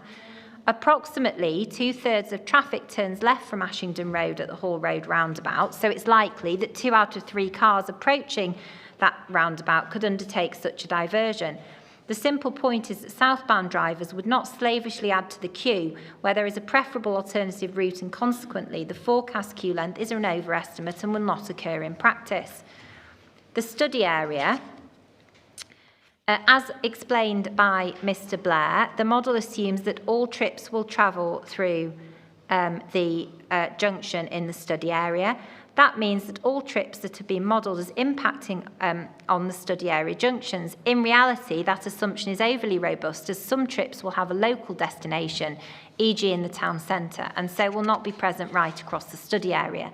Again, notwithstanding Mr Parkinson's efforts in cross-examination, there is no dispute between the parties in respect of these points, because Councillor Eaves expressly accepted that trip diversion has the potential to reduce the modelled impact at Junction 4. Mrs Wright's survey also supports that conclusion, with 61.7% of respondents indicating they sometimes change their route to avoid Ashington, and 1.92% indicating that they could do so again in the future. And again, paragraph 43 of the Council's closing submission, which urges you to give no or limited weight to these matters, is expressly contrary to the evidence given by the Council's own witness, Councillor Eaves, who expressly accepted that trip diversion had the potential to reduce the modelled impact at Junction 4. Returning to the text, in short, it is agreed that peak spreading and trip diversion have a significant potential to reduce the modelled impacts at Junction 4, as explained by Mr Blair, and this is an approach that has been accepted by other inspectors. Schools. Where schools are proposed as part of a scheme within the site, trip internalisation is routinely applied to the model to account for a reduction in trips associated with pedestrian accessibility to the new school and car trips that will be effectively removed from the network. Here, no new schools are proposed within the site, but there are 5 schools in close proximity and walking distance of the site. 12% of car trips in the AM peak are associated with education, and it's therefore reasonable to assume there'll be a reduction in trip generation from the site by virtue of the good walking links and very close proximity of the schools. Working from home and internet shopping. The trend is clearly towards more flexible working from home and internet shopping. Councillor Eaves considers, and this is his answer to my learned friend in re-examination, that, and I quote, this will be the norm by 2029, and further that changes to working patterns allow people to, quote, do errands in cars at different times, his words. The parties therefore agree that these factors have a significant potential to reduce trips. Tempo growth. The model accounts for allocated development in its growth factor, but does not take into account the mitigation and improvements that are required to be delivered through those schemes. Again, this means that in reality, trips will be fewer than modelled. There was no substantive challenge to Mr Blair in terms of those points in cross-examination. Travel plan. The travel ban targets a 10% reduction in trip rates. It is robust and effective that capitalises on the highly sustainable location of the site and proposed in sustainability improvements. Whilst it is right that the trick sites used to quantify trip rates will have included a travel plan, Mr Blair's point was that the travel plan here is particularly robust and beneficial and founded on the good locational accessibility and sustainable infrastructure that the development delivers. It is the case that the travel plan will be successful and that there will therefore be a reduction in trips. Purely by way of example, the normal requirement of the Highway Authority is that residents will be offered a 6-day bus pass. The scheme will deliver a choice of a 3-month bus pass or £150 cycle voucher as part of a travel plan to incentivise transition to sustainable transport, whilst providing the choice to residents. The Highway Authority agree, and they have commented that this is a comprehensive travel plan that will, in their words, further reduce reliance on the private car. In short, the travel plan here is particularly beneficial. It's likely to have been beneficial effects beyond those accounted for in the base data and agreed by the Highways Authority. And again, Councillor Eaves expressly accepted the point that the travel plan had the potential to reduce trips from those accounted for in the model, and there should therefore be no dispute on the evidence in respect of this point, contrary to my learned friend's paragraph 37, which again is inconsistent with the evidence of his own witness. Sustainability enhancements. The Section 106 obligation secures significant contributions and a number of significant sustainability enhancements. These include the upgrading of bus stops, real-time information, bus service enhancements, pedestrian and cycle links across the appeal site, opening up alternative routes to King Edmund's School and Waterman Primary, diverting pedestrians and cyclists off Ashington Road and removing pedestrians and cyclists from the Holt Farm schools, cycle infrastructure upgrades identified in the Rochford cycling plan, flagship routes 1 and 2, and connecting the site with the town centre and employment sites. The Highway Authority expressly comment that these enhancements are suitable mitigation to address the Hall Road West Street traffic impacts of the development. That approach is plainly consistent with MPPF 105, which expressly sets out that the planning system should actively manage patterns of growth and that significant developments should be focused on locations that are or can be made sustainable through limiting the need to travel and offering a genuine choice of transport modes. The framework then expressly recognises that such measures can reduce congestion, and that approach is also reflected in the Council's own development plan policies, where measures to reduce reliance on the private car are encouraged for that very reason. Again, Councillor Eaves accepted that the sustainable location of the site, together with the proposed sustainable transport contributions, has a significant potential to reduce car journeys, and there should be no sensible dispute about that point. Taking all of the above into account, on the agreed evidence, there is a significant potential to reduce trips. This will reduce the traffic impacts of the scheme from that which has been modelled. The robust modelling did not take any of the 8 reasons into account. Councillor Eaves' remaining point appeared to be that he didn't know by how much. That misses the point. First, the appellant has never been asked to carry out any additional work to quantify the same, and none of the points that were put to Mr Blair in cross-examination have any evidential basis whatsoever, having regard to the Council's statement of case, proof and rebuttals. Secondly, the Highway Authority has expressly confirmed that they agree that the residual cumulative impacts of the scheme would not be severe and that the sustainability measures provide adequate mitigation at the Hall Street junction. The Highway Authority's initial response related to the modelled impacts in the TAA. Mr Blair's verified agreed model in fact gives a 22% improvement as compared to the ACE model that was initially considered, and the Highway Authority confirmed to demonstrate an acceptable impact. But in any case, the Highway Authority has further confirmed that it is also key to reaffirm that the application must be viewed holistically and appreciate that the package of network improvement measures to facilitate modal shift form part of the Highway Authority acceptance of the scheme. Considering those points, the position of the Highway Authority remains unchanged and the proposed development does not constitute a severe impact. As set out in opening, it is well established that great or considerable weight should be attributed to the Highway Authority's conclusions, and where the LPA departs from them, there must be cogent and compelling reasons for doing so. It is not, therefore, for the appellant to produce evidence to prove that the Highway Authority is right, because the LPA, for the first time in cross-examination, tries to discredit the points that have hitherto been accepted by all parties. If the Council wish to demonstrate the Highway Authority is wrong, it is for the Council to produce clear and compelling evidence to substantiate its point. And unevidenced perception that the agreed mitigations might not be quite as effective as all of the professionals agree they will does not come close to even reaching that evidential threshold. That is particularly the case since Councillor Eaves' own evidence accepted that a number of Mr Blair's points did in fact have the potential to have a significant impact on the worst case traffic impacts. Taking all of that into account, the Council's reason for refusal that there would be a severe impact at Junction 4 is unsupported by evidence. But in any event, the Council's reason for refusal does not properly reflect the test in Framework 11, which is where there would be a severe residual cumulative impact on the road network. As well as overstating the impact at Junction 4 without a scrap of technical evidence to justify it, the Council has not carried out a full assessment of the residual impacts on the network. It has not considered that any impact would be for a limited period within the AM peak only, and it has not considered that there would be further improvements and a beneficial impact across other junctions in the study area, which is now accepted in evidence. In short, it is plain that the residual cumulative impacts of the scheme would not be severe.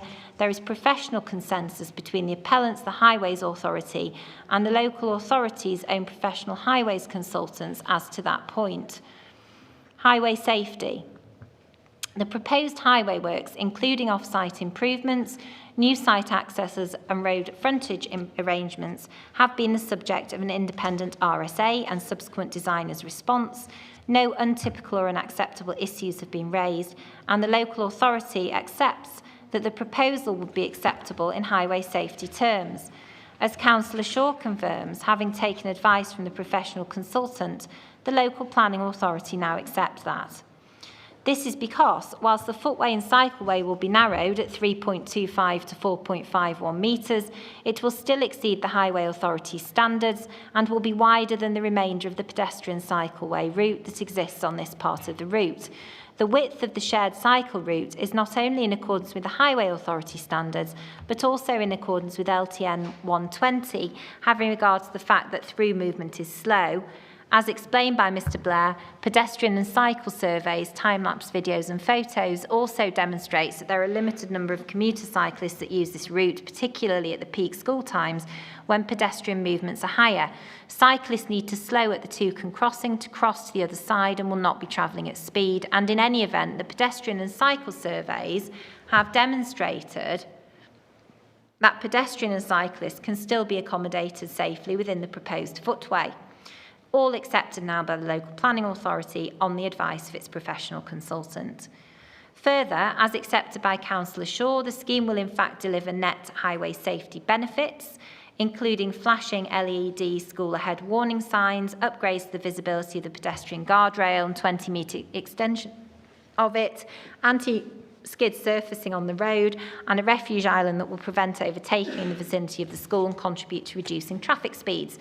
Councillor Shaw and Mr Pycroft agree significant weight should be attributed to those benefits. Funding has been provided so the school can bring forward amenity enhancements and on-site facilities for drop-off and pick-up, which were particularly welcomed by Councillor Shaw. The parking issues raised by the Rule 6 party and members have also been resolved because 10 dedicated spaces for school drop-off and pick-up will be provided with the community facility. This is now agreed by Councillor Shaw to be an enhancement over the existing situation, in that it will provide dedicated spaces where currently there are none and a net increase in the number of spaces available. Councillor Shaw agreed significant weight should be attributed to that benefit. Taking all of the above into account, the agreed position between the local planning authority and the appellant is now therefore that A, there are no highway safety reasons that justify the refusal of planning permission, and B, to the contrary, the highway safety and other highway benefits of the proposal should be accorded significant positive weight in the planning balance. Main issue 4, planning conditions and obligations.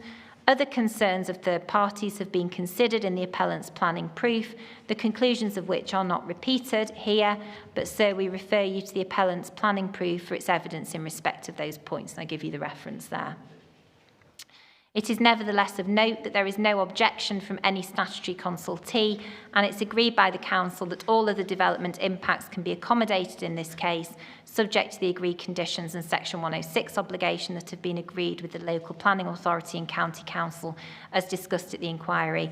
Those include contributions to education, libraries, healthcare, youth facilities and RAMs.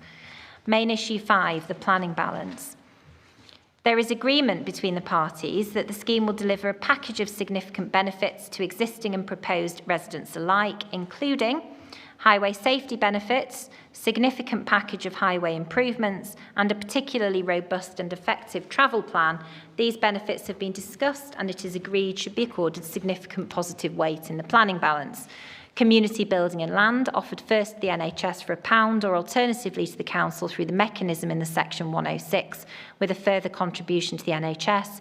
Dedicated school parking facilities also provided as part of the facilities, agreed that significant positive weight should be attributed to this benefit in the planning balance. Flood alleviation and drainage works, as well as mitigating the impact of the scheme, those will also deliver off-site improvements by improving drainage and therefore reducing flood risk at nearby properties. The unchallenged evidence of Mr Pycroft was that these should be accorded moderate weight in the planning balance. Public open space and recreation space, benefiting existing and proposed residents alike. The unchallenged weight of, evidence of Mr Pycroft was that these should be accorded significant weight in the planning balance. Economic benefits, for the reasons given by Mr Pycroft, those should be accorded moderate weight in the planning balance. This is clearly a high-quality beneficial development scheme, but in any event, the critical point is this. This high-quality plan-led scheme will positively deliver against the Council's own strategy for growth in accordance with the policies of the development plan in a settlement at the top of the hierarchy on a site that has been allocated for development. It is a scheme that the Council needs to come forward now to address what are accepted to be, at least by the Chair of the Planning Committee, the critical housing needs of the district in accordance with its own development plan. The consequences are significant if the site is not permitted to come forward. In those circumstances, the Council will not be able to meet even its constrained housing requirement at the end of the plan period. The Council will not be in a position to recover its 5-year housing land supply in accordance with the minimum requirements of national policy, and the opportunity to deliver 232 affordable homes on an allocated site in a district that faces some of the worst affordability constraints nationally and where there are some 1,000 households on the waiting list and a shortfall of over 1,600 affordable homes to date will be lost. The Council's remaining case in respect of cumulative impacts on the highway network is overstated. It is without evidential foundation. All of the experts agree there would not be a severe residual impact on the highway network, and permission should not be refused in accordance with Framework 111. But in any case, even taking the Council's case at its highest, Councillor Shaw accepted that any residual impacts arise as a result of physical constraints that were known when the plan was adopted. The principle of development here has been established through the allocation of the site and the plan-led system. Refusing planning permission because there will be inevitable impacts on the highway that cannot be mitigated in circumstances where the Council has taken the decision to allocate the site in full knowledge of the constraints that exist is the antithesis of the plan-led system. It is unsurprising, having been taken to the compelling evidence in favour of the scheme, that Councillor Shaw, who gave the evidence on behalf of the authority, that LPA, ultimately accepted that not only should planning permission be granted, but that it is critical that this site comes forward now in accordance with the policies of the Council's own plan to meet the Council's housing need. The LPA's evidence now records that accords with that of the professional officer of the Council, who twice advised in the strongest possible terms it would not be reasonable to refuse permission for the proposed development. The agreement of the local planning authority that permission should be granted for the scheme on the evidence should plainly be accorded very significant weight in the planning balance. In conclusion, therefore, this is a beneficial plan-led scheme for sustainable development brought forward in accordance with an allocation in the development plan that will deliver a package of benefits, including much needed housing and affordable housing in a district where there is an acute and critical need to deliver the same. The tilted balance applies, and the adverse impacts do not come close to significantly and demonstrably outweighing the benefits of the scheme when assessed against the provisions of the framework as a whole. The LPA has agreed in evidence that planning permission should be granted, and it is respectfully requested that the appeal is allowed and permission is granted without further delay in accordance with the statutory development plan and in accordance with the framework. So those conclude my submissions, unless you have any further questions. And so just for your note, on the back sheet, right at the beginning of the inquiry, you asked me who I was instructed by, and I've just recorded that in writing at the back there. Okay, thank you very much, Ms Reid. Thank you.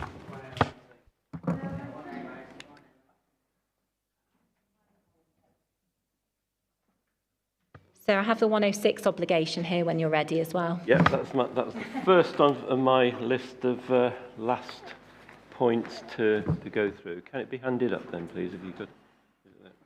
Okay. Okay, thank you.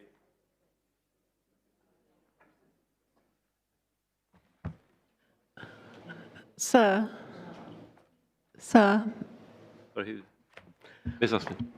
I'd just like to say something. Miss Reid took 1 hour, 18 minutes, and I know we've been over this before, but we've stuck to our time, and had we known we could have had longer, we would have brought more into it, but we're a little naive. We don't know. We stick to the rules. Well, with due respect, Mrs Austin, you didn't stick to your time in that you had, if you want to put it that way, at least 40 minutes, and you were well less than that, but it is what it is. You need to be able to put forward the case that you want to put forward. Yes. I don't want to have any more debate on this. As I say, the appellant has the final say on this. What I've seen today is by no means untypical of public inquiries. So please let me just move on and deal with the final points here. Thank you. Okay. So the next one on my list is actually the attendance list for today. So is there anyone present who hasn't yet signed it? Oh, there's a few hands up, so can we do that again, please?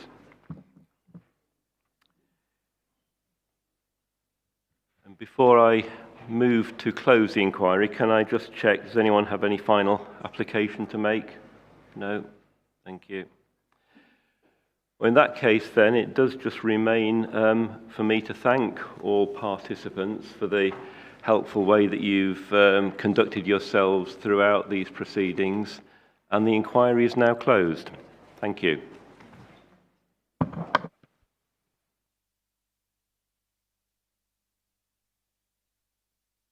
So I've just been asked, sorry, sir, I've just been asked by those that instruct me as well to pass on our thanks to the council officers for assisting us with the organisation and so on.